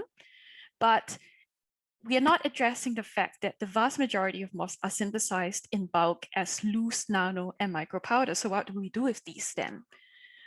And we thought, okay, well, one of the easiest ways maybe to start off with is to use magnetic fields to try to manipulate these particles. And we found that we can magnetize these particles quite easily by just absorbing iron oxide magnetic nanoparticles onto these MOF particles. And then by just applying a magnetic field, we can orient and align these particles very easily. And we can even incorporate this during 3D printing to create structured composites where the MOFs are aligned within that composite. But magnetic fields are all very well and good. However, they're much harder to incorporate into electronic devices, and you can get crosstalk between fields, and there aren't that many parameters that you can really tune compared to using an external electric field. So what I wanted to do was to kind of explore how do we use electric fields to manipulate these materials. And we found that actually, if we take these MOF particles and we disperse them in a liquid, so like so, where this is a confocal microscope picture, and you have fluorescent particles, and above is just a drawing to show you what's happening here. When you have them exposed to an electric field, almost immediately, all these particles start to flip and they align under an E field. And the response rate is about 0.1 second, which is incredibly fast. And you can actually see this using a polarized microscope as well. So initially they are all randomly oriented, but once you turn on an E field, they get dark because they align. And so this is my postdoc just switching it on and off multiple times. But then this started to kind of beg the question, well, why do they respond to E fields? And how can we exploit this further? How can we incorporate this into processing? And where can we go from here? Because there are so many possibilities. MOFs have so much potential, and now we can access them efficiently, because let's say if the conductivity of a MOF is 3,500 times higher in this direction, and you want to create devices with conduction in this direction, of course you want to orient the particles. So where can we go with this? Can we use it for better sensors? Can we use them for catalysis or for improved separations? And so there were a lot of questions that I wanted to ask. And one of the reasons why, or the most important reason why I applied for an ERC grant was that I had so many questions, and to try to answer them using different projects would have been a lot more difficult, and I wouldn't have been able to kind of put it together as one program, kind of like what Kevin just mentioned. And so with the ERC, it being a 5-year project with 2 million in terms of funding, this allows me to kind of try to answer all these questions in a kind of holistic manner. And so with this, I'd like to thank all of you for your attention, and again to Tsuhan for inviting me, as well as all these guys who have done the work and previous funding agencies and current funding agencies. So I welcome any questions you might have. Thank you so much, Jiamin.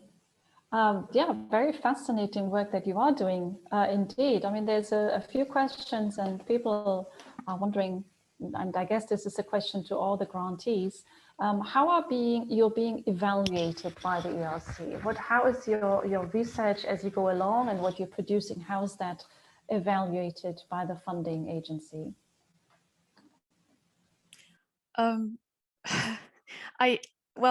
You are kind of compared to your peers in the same at the same career stage you are in. So that's one of the criteria. And at least for the consolidated grant, it's really important that you already have some kind of established independence, and to show that you've been able to kind of come up with your own research ideas, and that you're able to manage projects and so on. But I think that probably the most important thing by far is the scientific idea and how exciting that idea is. And to me, when I looked at all the reviews that came back from my ERC proposal, the main focus was really on the scientific idea and less so on my career, in a sense. Oh, thank you. That's because that is a follow-up question that I would have.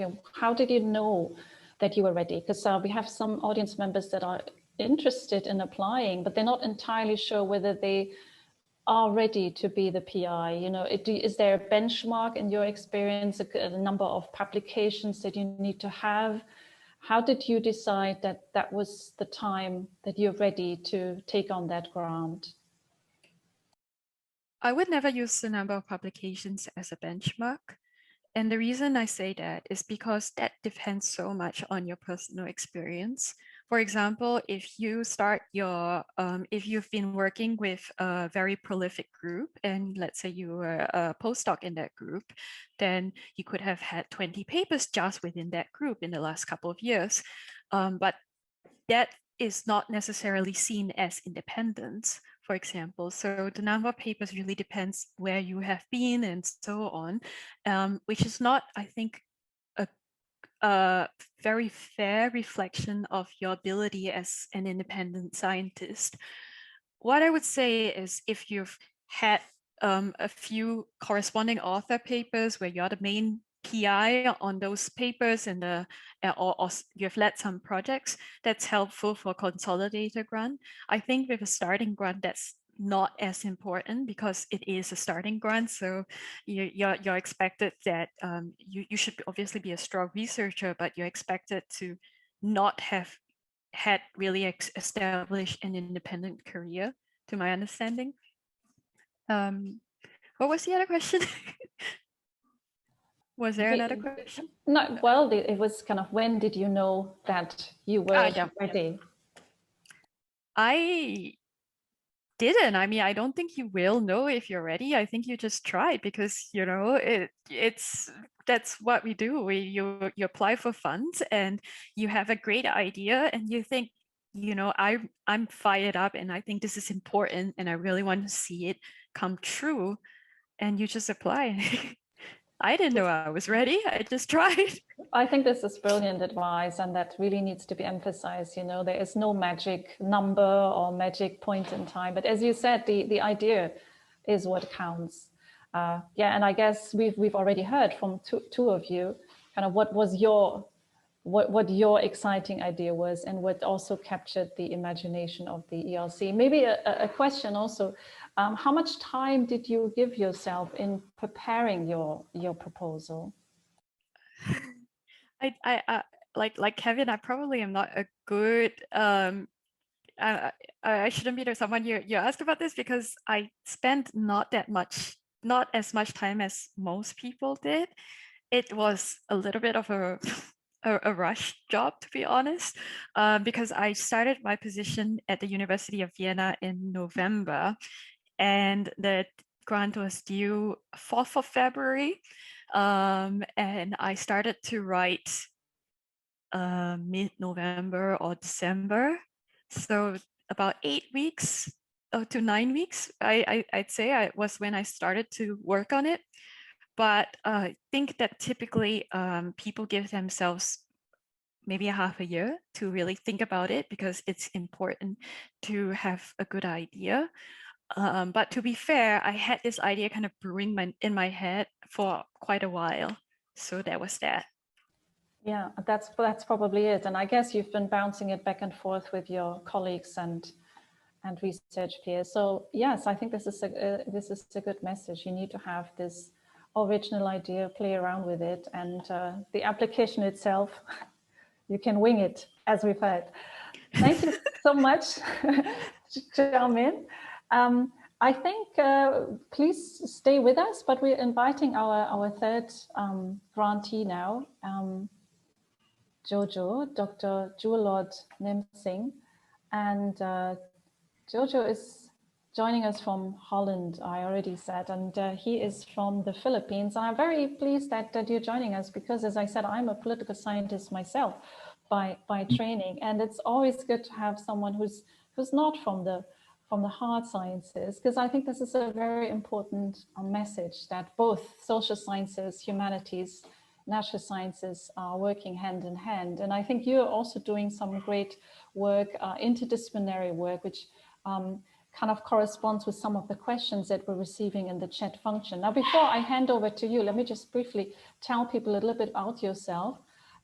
You are, just as Kevin and Jiaomin, looking back at a very international academic career with an undergraduate degree in the Philippines, and then you went to Sweden, Lund University for a master's in Asian studies, and Jojo has a PhD from the University of Sheffield in the UK. He is now, as I said, senior lecturer at the International Institute of Social Studies at Erasmus University in Rotterdam. And Jojo is an ERC starting grantee. So you probably have the perspective of someone who's reasonably junior.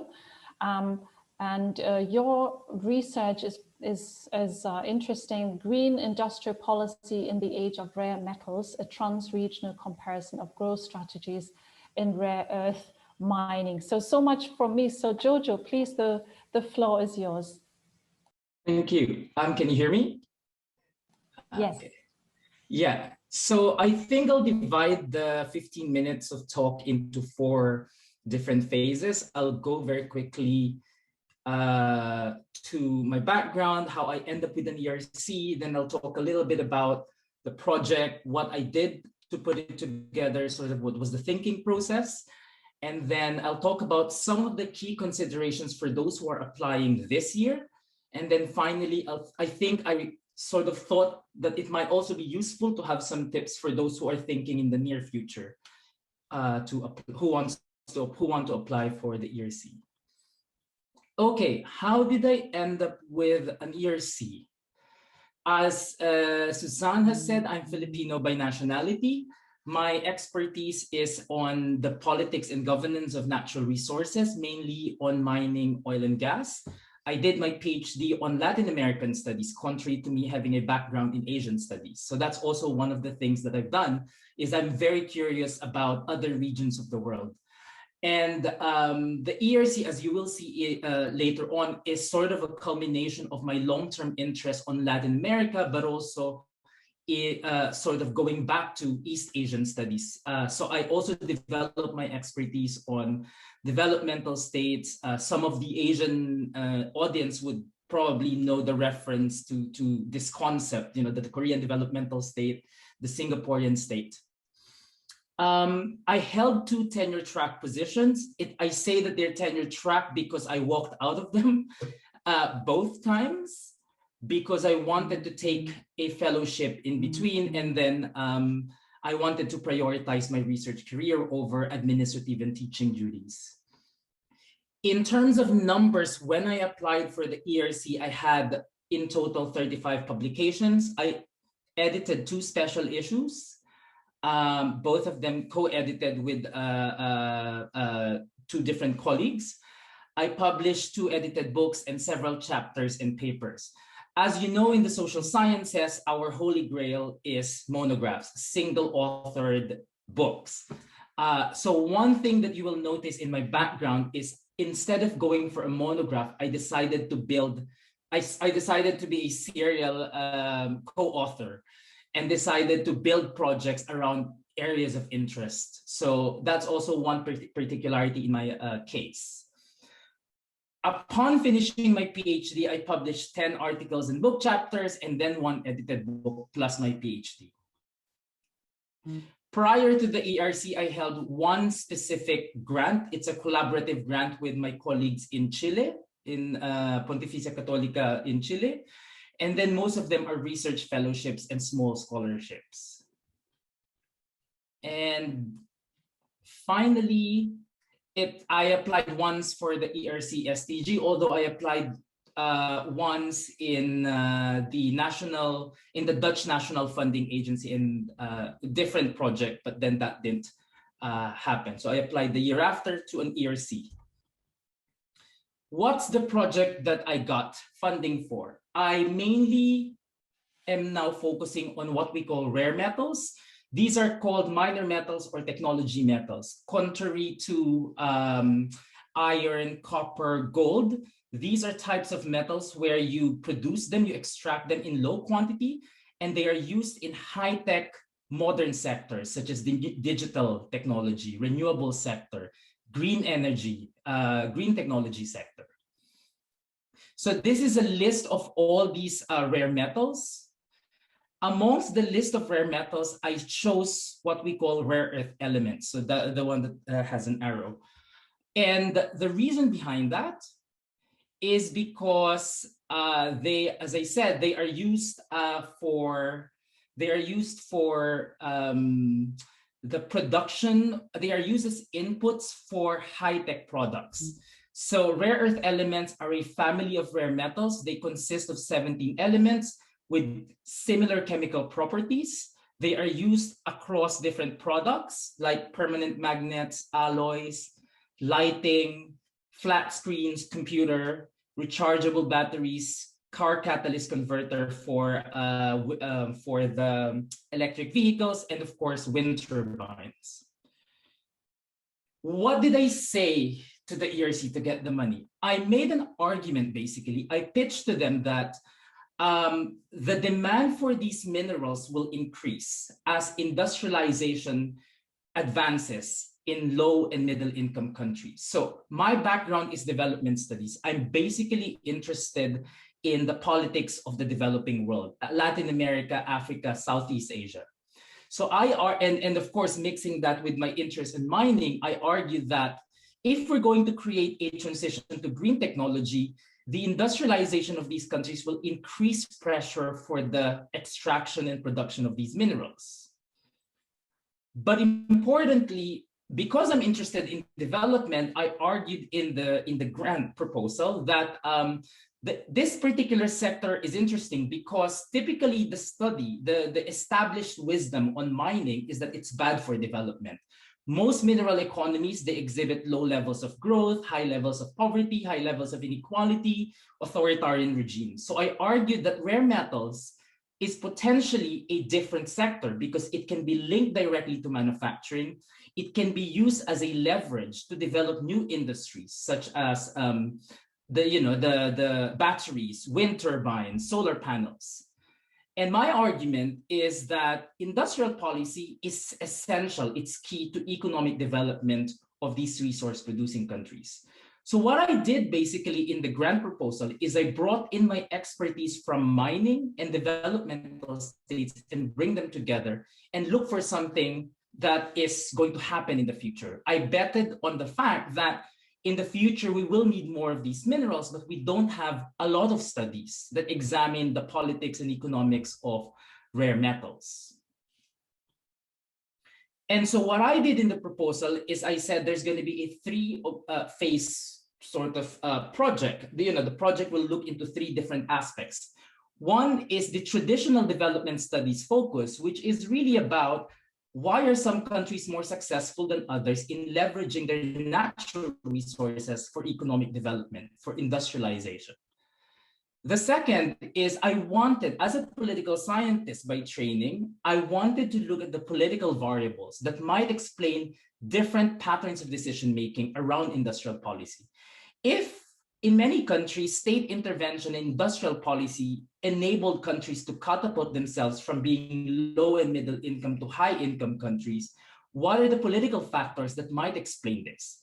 And of course, the underlying question there is, can we find this in resource producing countries that I'm going to study? And finally, I wanted to, recognizing that, that the rare metal industry, like any other industry in the world today, is a globalized industry. I wanted to look at how industrialized countries are responding to this reality, because we all know that the green transition would require a global initiative. So I wanted to also map out and evaluate the strategies of advanced industrialized countries, the advanced manufacturing companies, in order to secure access to these resources, but also to make the green transition feasible for more countries and more societies. So what I did in the project is I brought in three different frameworks, 3 different literature: the mining governance literature, the industrial policy, development policy literature, and the global value chains literature. How did I pitch what is groundbreaking in the project? So the first thing I said is, well, we have a lot of studies on mining. We have a lot of studies about industrial policy, but we've never looked at it from a global value chains approach, which is really about how domestic politics, domestic motives, development strategies, and power shape supply chains. So that's the first thing that I did. I argued that this is going to be the first comparative study that will trace the mineral extraction and production all the way to the industrial application. And secondly, because I'm aware that in the European context, the EU is extremely interested in terms of green technology, I linked it directly to the question of supply vulnerability and the green transition. So I specifically built a work package that would look into the role of the rare earth sector in the transition towards green energy, towards renewable technology. So looking into the value chain, what I did is I brought together my interest on industrial policy and the mining framework. So in the project, what I did is I argued that we need to look at both those who produce the minerals and those who use them. And then I organized my project around 5 work packages. The first work package consists of 3 countries that are currently producing and will be producing these minerals.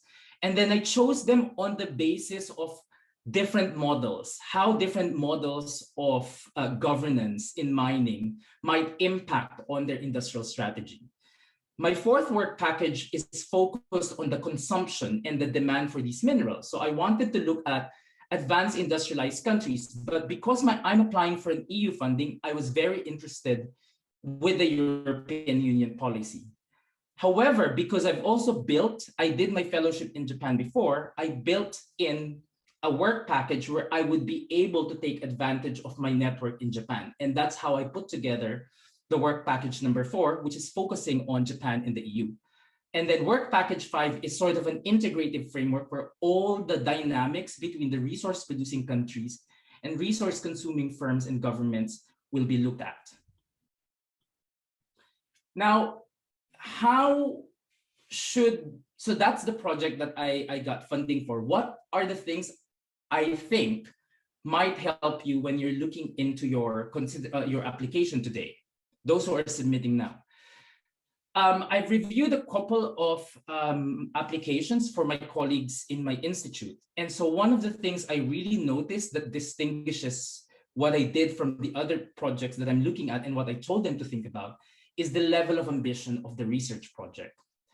And I think it's really important to ask yourself, why is it that the ERC should fund this and not other types of funding agencies?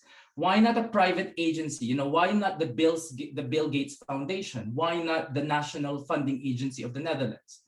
And I think here you really need to think about the extent to which the project is ambitious, the extent to which you're going to break new grounds, the extent to which your project is going to change the perspective we have about the topic.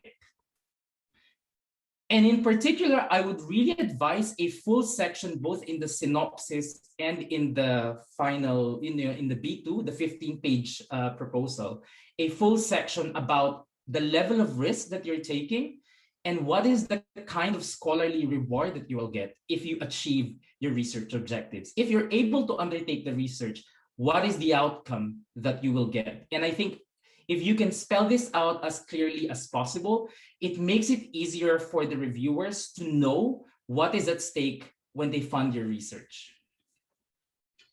And I think finally, it might be important to think about a pathway in order to bring in the different disciplines in conversation with each other.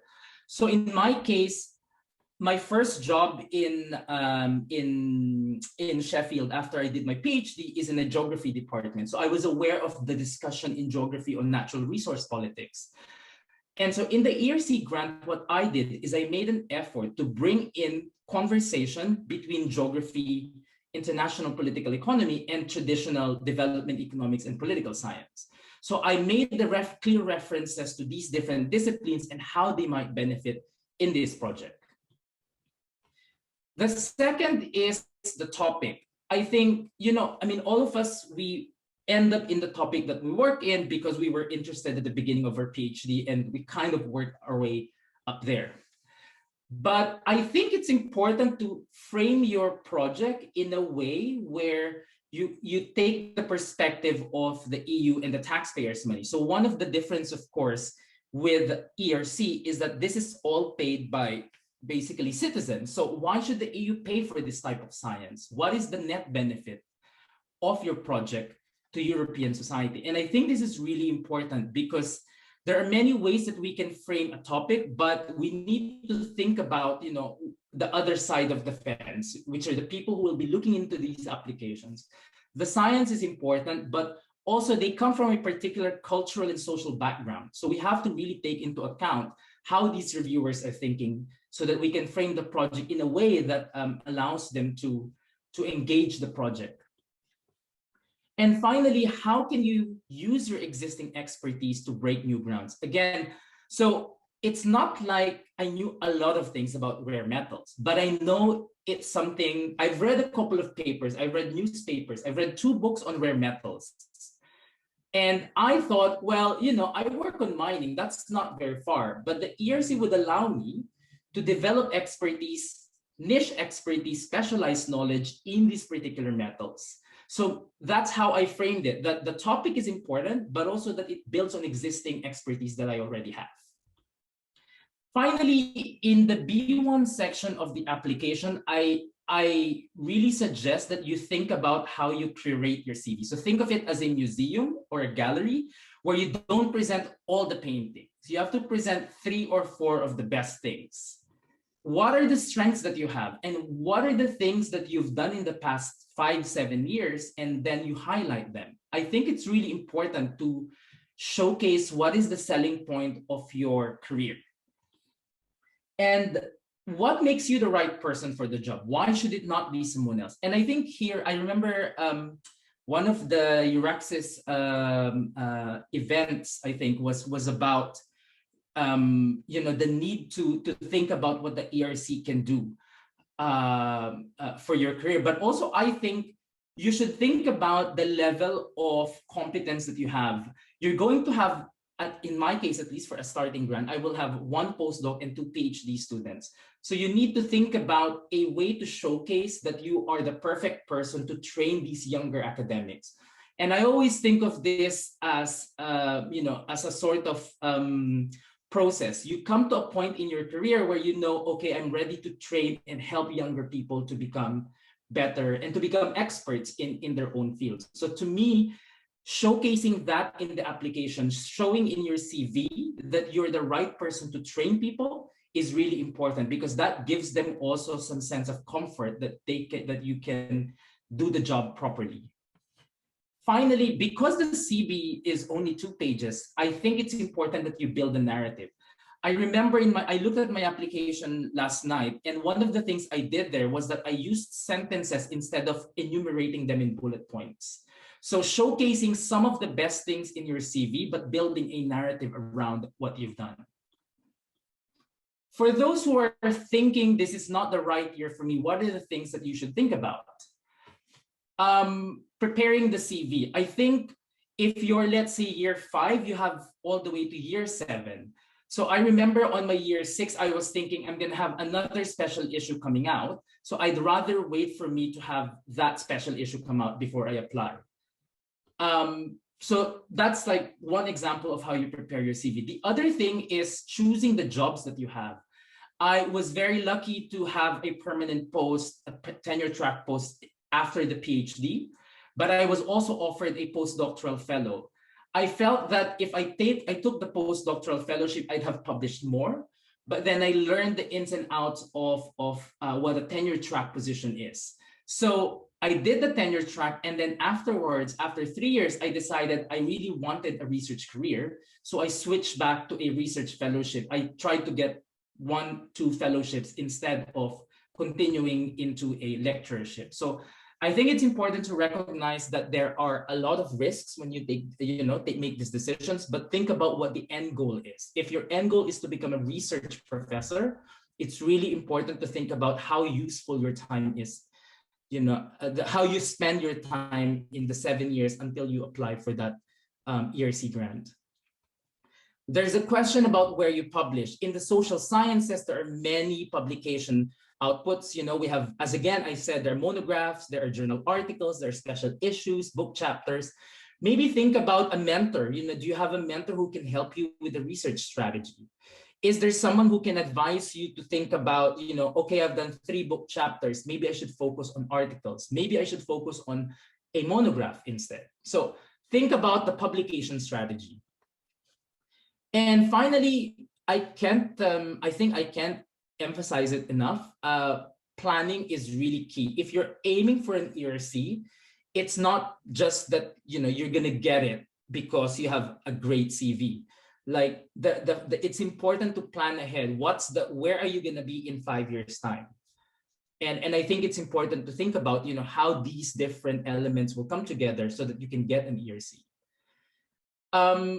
I think as a social scientist, and also one of the unusual things about me is that I don't do quantitative social sciences. I don't work on statistics, which in a way is a big surprise that you could get an ERC because you're not sort of doing the mainstream political science methods. So I always think that I've compensated for some of the weaknesses that I have. So for example, I didn't go to like an American Ivy League school. I went to a pretty good university. Sheffield is a good university. It's not the top universities, but I made sure that I thought about a strategy in which if I don't have the the Oxford University name, how can I improve my CV? So what matters really is what you do after you get the degree. And I think it's also important. I'm not going to sugarcoat it. Moving from Asia to Europe also has a lot of adjustments that you require. You need to think about how you deal with politics within the university. There are instances where you will feel there's structural racism. You will feel that you're being given too much teaching. You're not given opportunities. So a lot of these things will play into your decision making. So it's really important that you think about what kind of career you want. If you want a research career, you need to fight, for example, too much teaching or administration. You need to make certain decisions that would allow you to get in a place where you're happy in terms of your professional career. And I will stop there. So, welcome any questions. Thank you so much, Jojo. That was also an excellent presentation, very, very detailed. And you have already answered a lot of the questions that our audience members had, and they typed them for us because as a starting grantee, you're very close to the process. And I think what you said about curating your CV and assuming you're, creating a museum, I think that was brilliant. That's really what it is, to showcase yourself in the best way possible. And similar to what our previous 2 speakers said, you also need to have confidence in yourself, right? It is not just about what you can take, but also what you can offer. And I think that's a very healthy attitude to have when it comes to designing an application. Now, maybe we'll invite Kevin and Xiaomin, if you're still there, maybe you want to switch on your camera just for the final question to the 3 of you. The question that comes up over and over again, of course, refers to the host institution in Europe.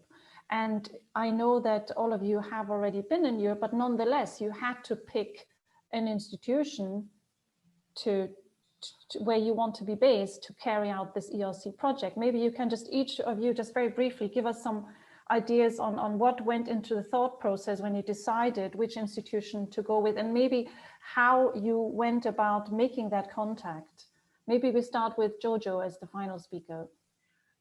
So I mean, I guess like Kevin, I had, as I said, I worked in Europe, I studied in Europe. So in a sense, to me, where I got my tenure track post, that's where I did my, that's where I applied with my my ERC. Of course, I moved institution once I got the money, because that is what the ERC offers. It gives you a blank check. You can basically go to whichever institution you want. And I think this is really important. So if you're coming from Asia, one of the things you might want to think about is which university, which department will the idea that I have fit the most? And I think it's really important, because the moment you get the ERC, you can pretty much negotiate that with, you know, I went to the institution, I negotiated with 3 institutions, and these are 3 institutions I was very happy to end up, you know, doing the project. So for those who are coming to Europe, you might as well start with this, which is you write to the head of the department and then say, I'm really interested to write an ERC grant. And hopefully, if they've got a track record of ERC, they have a very good research infrastructure. I'm in the Netherlands. I would recommend the Netherlands. We have a very good track record, good research infrastructure. We have a research team, a research support team at the faculty level that supports applications. Usually, you have to write to them 6 months in advance. But yeah, that's my take on it. Thank you, Jojo. Kevin, what would be your advice? Maybe I would try to provide a slightly different perspective from the other side, because I became senior enough that I was the one receiving these emails and I signed the host letters. So I would say, before you write to anyone, make sure that you have some form of the idea. You don't need to have the entire idea, but you should be able to write it down to half or 1-page pitch. And that, to me, from someone on the receiving end, is much more convincing than someone writing to me say, hey, I would like to apply for ERC grant, will you support me? And then my question is, what's your topic and what's the vision and why should I support you? Of course, I won't say that out loud, but I think it, right? So that should be convincing. The other thing, I agree with Jojo's pitch that you should take risks. And then I provide you with maybe the other side of the story, which is you should think also in practical terms, which is don't be afraid to ask the host institutions, what's the long-term perspective for me, right? So I'm going to bring to you this idea, I'm going to build this team. What's the long-term perspective? And the answer may surprise you. It may range from you come here, bring your money, we give you nothing, and then off you go after 5 years, to after 5 years, we're going to give you a permanent position and so on. And I would really encourage you to think about this, to not be afraid to ask these questions of the host. Thank you. That's great advice. Jiaomin, what is your perspective? Yeah, to kind of add to what Kevin just said, I think that it's also important when you contact potential host institutions to think about what's in it for them when you pitch it to the institution, because that's what somebody in Kevin's position, for example, would be thinking about, like, why should my institute support you and how would you contribute to this institution? So when you pitch yourself, you need to say, for example, okay, you know, I could potentially collaborate with these guys in the institution already. I've researched your institution. I'm not just writing to 500 institutions in the hope that one person replies to me. And so I think that's important. Yes, thank you. I think that's a very good point, that you need to already know what you want to do, and you need to know what the person you're contacting how they could contribute and how that would be a good fit. Because as Kevin said, if you're receiving lots of these proposals, you don't want to waste a lot of time. So you need to sell yourself, as Jojo said, in a very positive way. Well, thank you so much, you guys. I know you all have to go back now and do frontier research. So I'll thank you once again. And this is my opportunity to introduce our final speaker today. And this is a lady who will be able to just say a lot, or in a little time, unfortunately, about the application process itself. It's Dr. Ulva Hoover. Ulva is a Swedish name. I researched this today because I'd never heard of it before. And correct, yes. Exactly. And she is joining us also from Austria. She's with the Austrian Research Promotion Agency, FFG.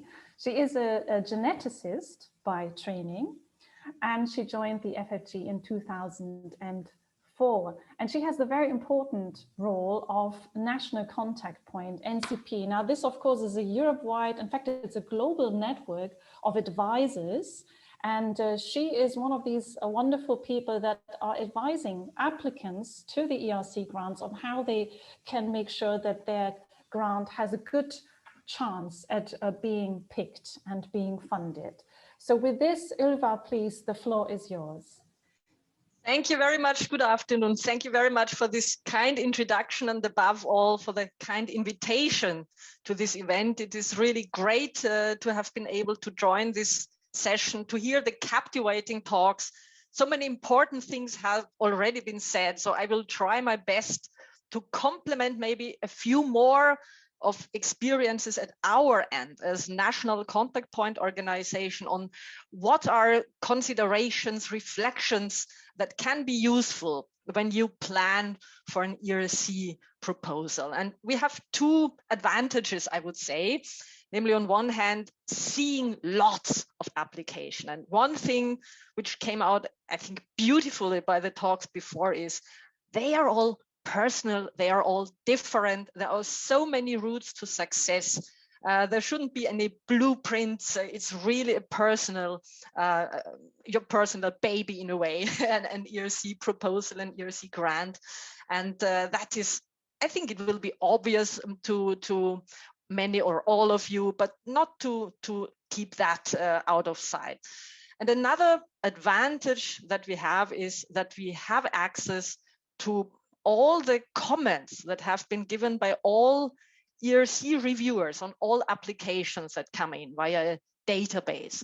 And we try to extract, let's say, some patterns, some things that show up again and again, and that may give some hints on what makes a strong ERC proposal. And we have heard many of the points already in the last talks, but maybe I can emphasize some other details and we'll zoom in a little bit on the writing process of an application itself. But I mean, the ERC was designed by scientists, and I think you can tell. And that means what makes a good ERC proposal will be good for other proposals as well. There are some patterns of success, some ingredients that will be useful in any case, wherever you are at the stage of maybe planning an ERC proposal. Well, the picture here should present an iceberg. I'm not sure everything is visible. I hope you can see and hear everything.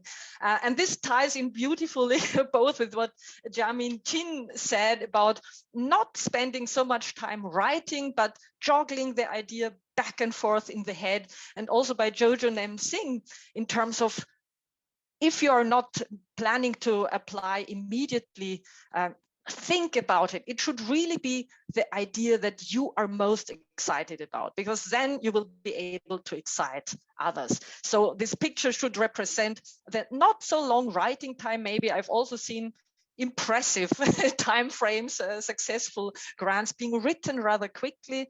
But I would say in the most cases, there was a lot of thinking, planning, and talking to others, feedback loops with persons that can really challenge you.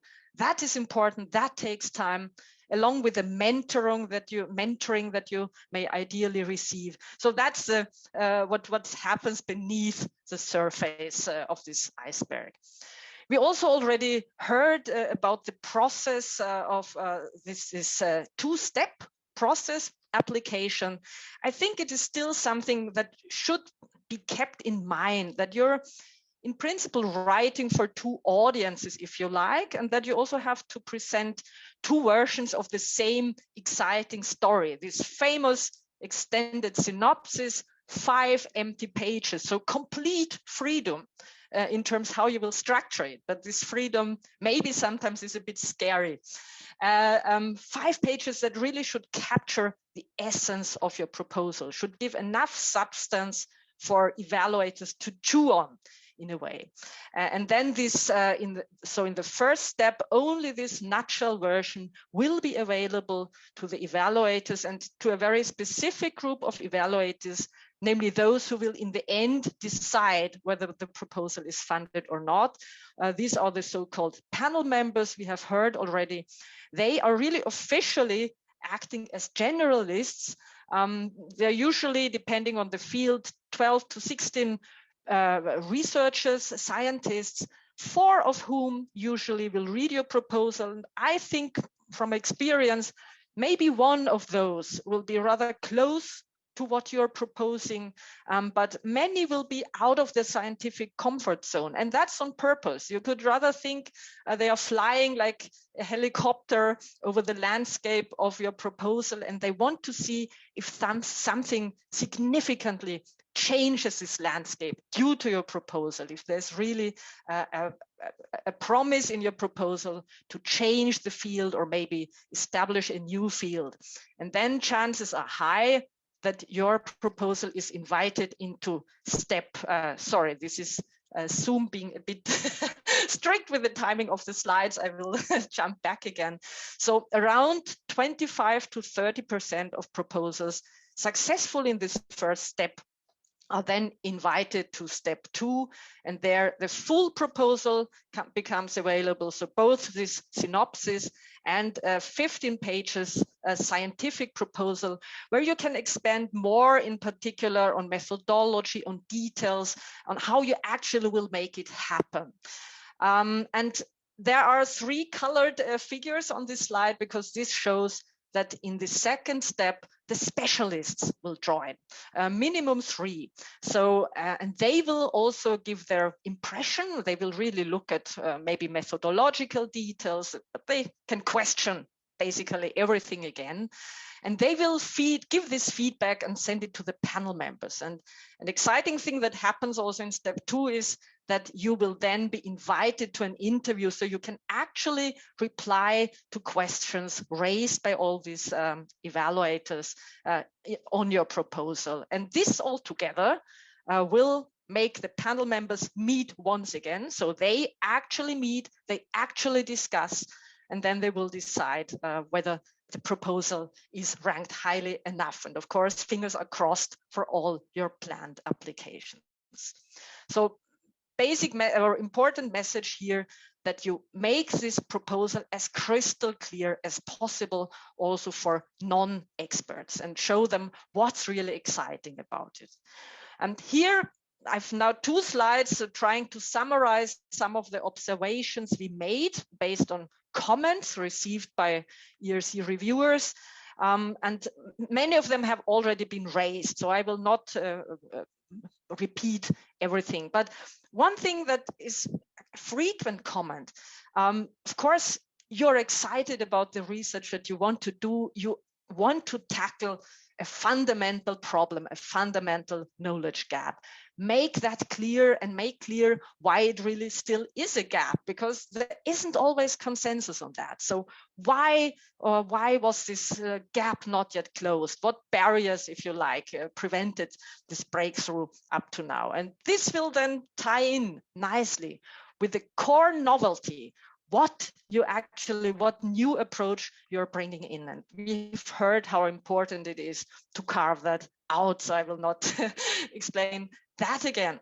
But it can be useful, and we've heard it in the previous examples, to put your research also into a bigger context, because this again can help to invite those scientists, those reviewers on board who may really be a bit more afar, a bit more peripheral in terms of your research field, so that they really understand the implications of your research, why this is of a bigger interest.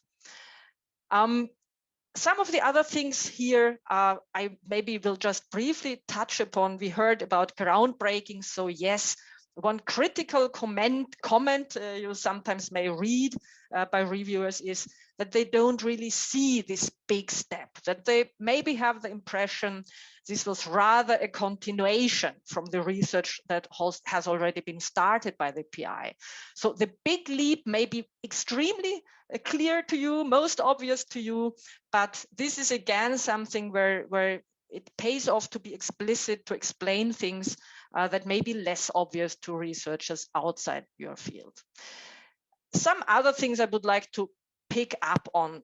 It really depends on the field, of course, but clear driving research questions are usually very important ingredient, and they will help to structure your application, because you're really free how to structure it.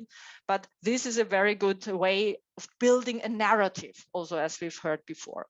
And in some areas, life sciences related proposals in particular, I would really say a hypothesis, a clear testable hypothesis, is an important ingredient.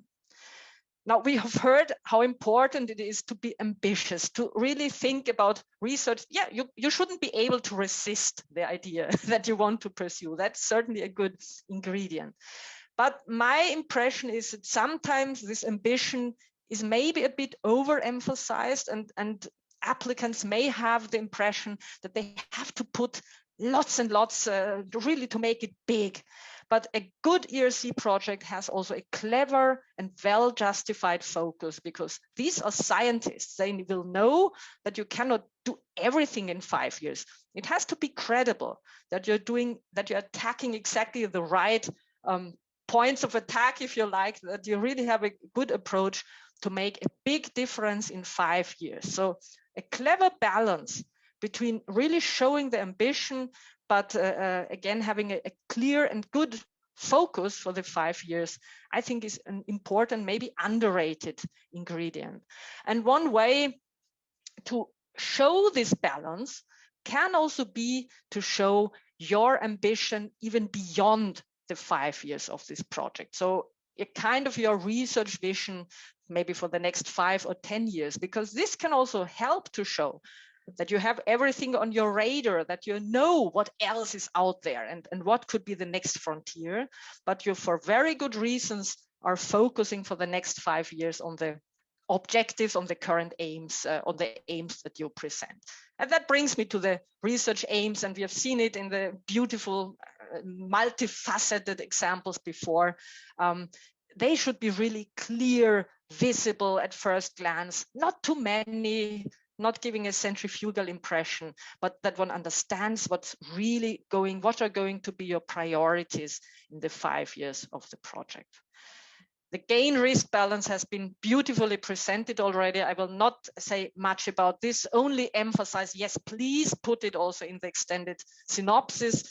This is not just a nice introduction with little content. The synopsis is really needs to have substantial information, and also an explanation how you will deal with risks and why they are more than worth taking.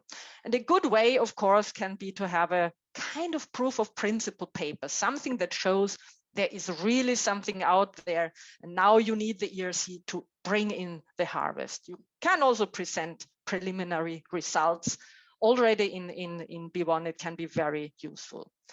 Maybe another a bit underrated point of concern of many reviewers is how you can actually show the significance of your results. So again, this will be different according to the field you're operating in. But for instance, if you're more in a theoretical realm, maybe it is really helpful and can be done to have also some experimental validation.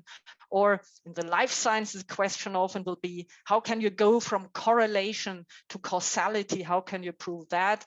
In the end, it boils down to the explanatory power of your project to really show why will we get an unprecedented quality of information, really novel insights, and how can they be validated as well as possible.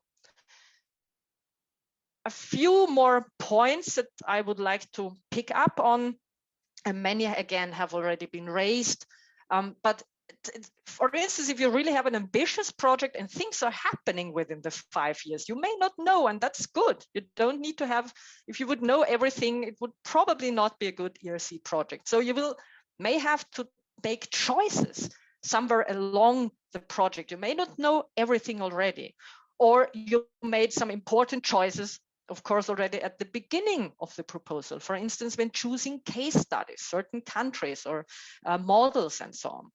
Be clear about the criteria that you use for that. Why do you set certain priorities? Be clear if possible, about everything. Be as precise as possible. That's certainly more easily said than done.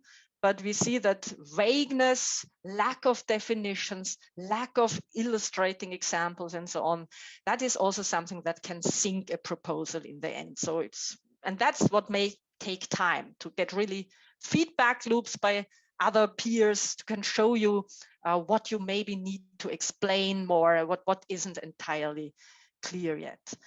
Yes, with the interdisciplinary approaches, I would really like to tie in with what Jojo Nam Singh before said. It's not just fine to say, oh, we will be interdisciplinary and we are combining these and that scientific communities.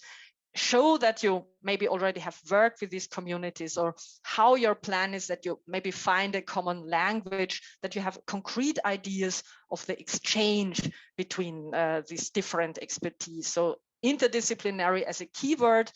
And anyway, any form of window dressing and just popping in certain keywords, of course, will not make the project fly.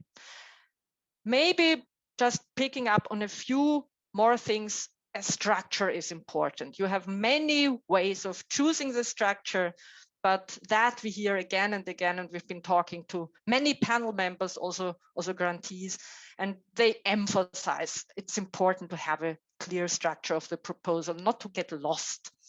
And what I also would recommend is, even if the interview for your project will only be taking place in step 2, it's a good idea to think about this pitch. We heard examples also before, already when writing the proposal, because let's say, for instance, the key single contribution of your project that will make the scientific world different after the 5 years, the few lines in a textbook that will change, that should be clear to you. You should be able to pitch it at the interview, but it should already also be visible from the proposal.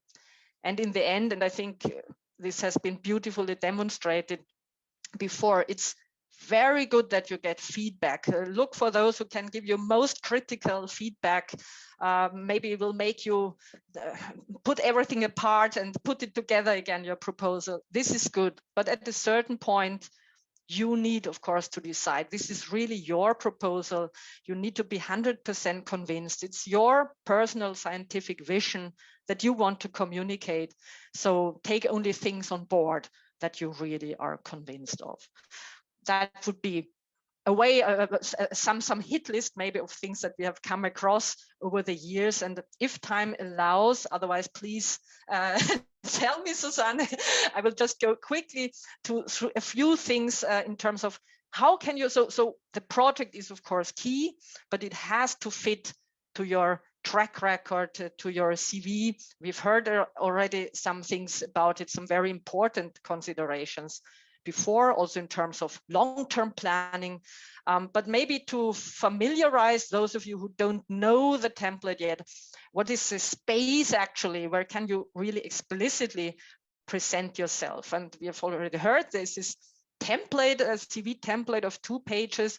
You see the not surprising headlines there. And of course, this is not a dense grid or something that is applied very rigidly. The panel members will know the customs in your field. They will know the specific benchmarks. So yes, being authentic also here, and not trying to, or not getting scared by bibliometrics, maybe from other fields and so on, I think is very important. They will look at you as individual. And then there is this second part of your CV. Basically, it's called track record, really focusing on your publications, on your talks, also some awards that you got. And there I would really also like to underline what has been said before. It can be a very good idea to put some narrative in there, really explain maybe your career trajectory, your research interests, why this topic is fascinating you in there, and to give some more flavor, to make this very specific, even if there's only little space. Think of a job application. And I loved, of course, this idea of curating, curating the CV and track record. I think you cannot put it better. But not to forget, this information about you and what makes you the perfect researcher for this proposal should not be just tucked away in these specific sections, CV, template, and track record. You have also, of course, the research proposal to show this, to refer to your own publications, to refer to your recent preliminary results that make this next step possible. So don't forget that, just as also some piece of advice. Yes, coming back briefly to this famous CV template, we understand that that part, actually, this bullet pointishness of the CV template seems largely to be appreciated by the panel members. So I would rather not recommend in that part to just take out everything and make a narrative there, rather in the track record section. But of course, adopt this template where necessary. And you can, of course, add some sentences and further information. And I also pointed in light blue, I may not spell out everything, you can of course read it, things that you can think of adding. For instance, we heard of declined offers or PIs moving on. That can also show, in addition, your achievement. So not only the positions you actually held. Or if we move, for instance, from the starting to the consolidator grant, but in general, they would like to see some evidence that you have been already successful in guiding others. So even if you may not have been the official supervisor, there are different rules and regulations for that. You may have done a lot of informal supervision, mentoring, and so on. Mention this. And think also of field-specific merits, benchmarks, anything that has already demonstrated how you have begun already to shape the field, to become visible in the community, to work together with the experts. That will also be helpful to give a concise, a succinct picture of your profile. And this is, of course, all that I'm saying is not an exhaustive list. I'm just trying to carve out a few points. And regarding the track record, here I would have two main recommendations. First of all, tying in with this Q rating, give an overview on your achievements where it's useful. You can give quantitative figures and so on, but then present the highlights, give them a selection. And you're actually asked to do that. You're asked as a starter to present those 5 publications that represent you best. So this should be really your personal hit list, the papers that you're most proud of. And my advice would be really to add 1 or 2 sentences to each of these publications and explain what made them significant, why this was, what made this the outcome important. This again can help to make a colorful profile of your researcher personality already in this, also in this limited space. This is a quotation by an ERC panel member. So also that, it's like really for a job application, don't be shy about things that may make your profile also unusual. Often a perceived weakness can be turned into a strength. So think about this, what makes you stand out? And this should be part of your entire proposal, but of course also of your CV. And if you need inspiration, I mean, we got a lot today, and there are many stories and many wonderful sources out there.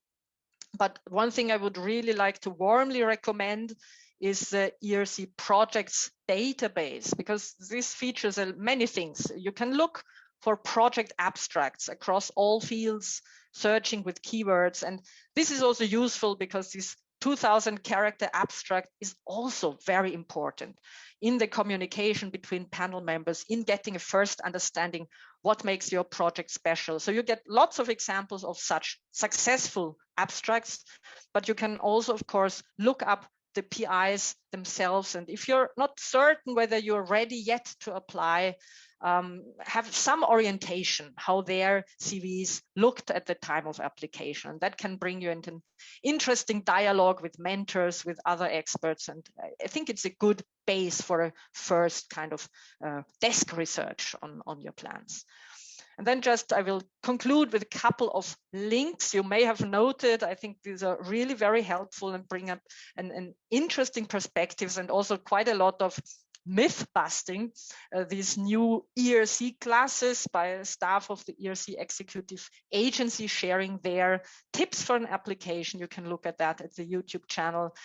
There are also, I think this is great, many principal investigators have started, or several, but I think already a sizable number have started to share their successful applications on the web. So you will find many of those, maybe you've done it already. Again, this is by no means blueprintish. This is about inspiration and maybe getting courage to think about your own idea, but it should be 100% your writing, of course, and your proposal. And maybe as a, yes, it's also useful to look up just to understand the scientific background of panel members. So you have to assign your proposal to a certain group of evaluators. They are very broad, usually across the fields. This is what makes the panel members generalists, but it can be helpful, not in terms of trying to figure out who will evaluate your proposal. That would be not useful, I think, but understanding what kind of perspectives can be, from what perspectives your proposal may be viewed. That may help you in thinking about what needs to be explained, what you maybe need to make more clear, or how you could appeal with your project also to researchers from different fields. And there are links there showing you the list of previous panel members. And last but not least, we of course here in the network of EURAXESS, and there's also this network of ERC national contact points that was mentioned before. I'm just showing you where you find it on the ERC homepage, because as soon as you have decided for a host institution, and in that sense also a kind of host country, please contact the colleagues in the network, and we will do our best to support you to complement the scientific feedback that you get, ideally from peers from close and far from the field, with structural feedback, things that we have been observing over the years, and of course timely information, and also trainings. We try to train for writing the application, and many institutions or national contact points also offer trainings for the interview. And with that, I will conclude, and once again wish all of you lots of success and also fun, actually, when writing the application. I hope I didn't totally overstep my time. And I go back to Susanne. No, you didn't. Thank you so much for what was really a brilliant presentation. And I think as you've seen from Dr. Hoover's very detailed and very generous presentation, this is really the National Contact Point Network. And I would really just encourage all of you to make use of the opportunity to get in touch with the colleagues, because they do fabulous work. As Dr. Hoover said, they really help you just make sure the format is right, and the administrative side of your brilliant idea is presented in the best possible way to make sure that you are one of our future grantees. Now, we've gone a little bit over time, but you know, that's just what happens when you have such an excellent panel. I don't know which panelists are still online. If you are, maybe you want to quickly switch on your camera so that we can say goodbye to everyone. Once again, thank you so much for everybody who has shared their expertise today. And thank you to all of you that have stayed with us for the past 3 hours to listen to this absolutely fantastic panel of presenters. And we hope, of course, that many of you will have a brilliant idea, will discuss it with your peers, make use of all the support that's available, that we can welcome you as ERC grantees in the future. So with this, once again, thank you so much, panelists. Thank you so much for everybody for joining us today. The slides will be shared, recording will be shared, and good luck with your applications. Thanks so much, everyone. Stay safe. Thank you very much. Bye-bye. Thank you. And thanks to everyone. Bye-bye.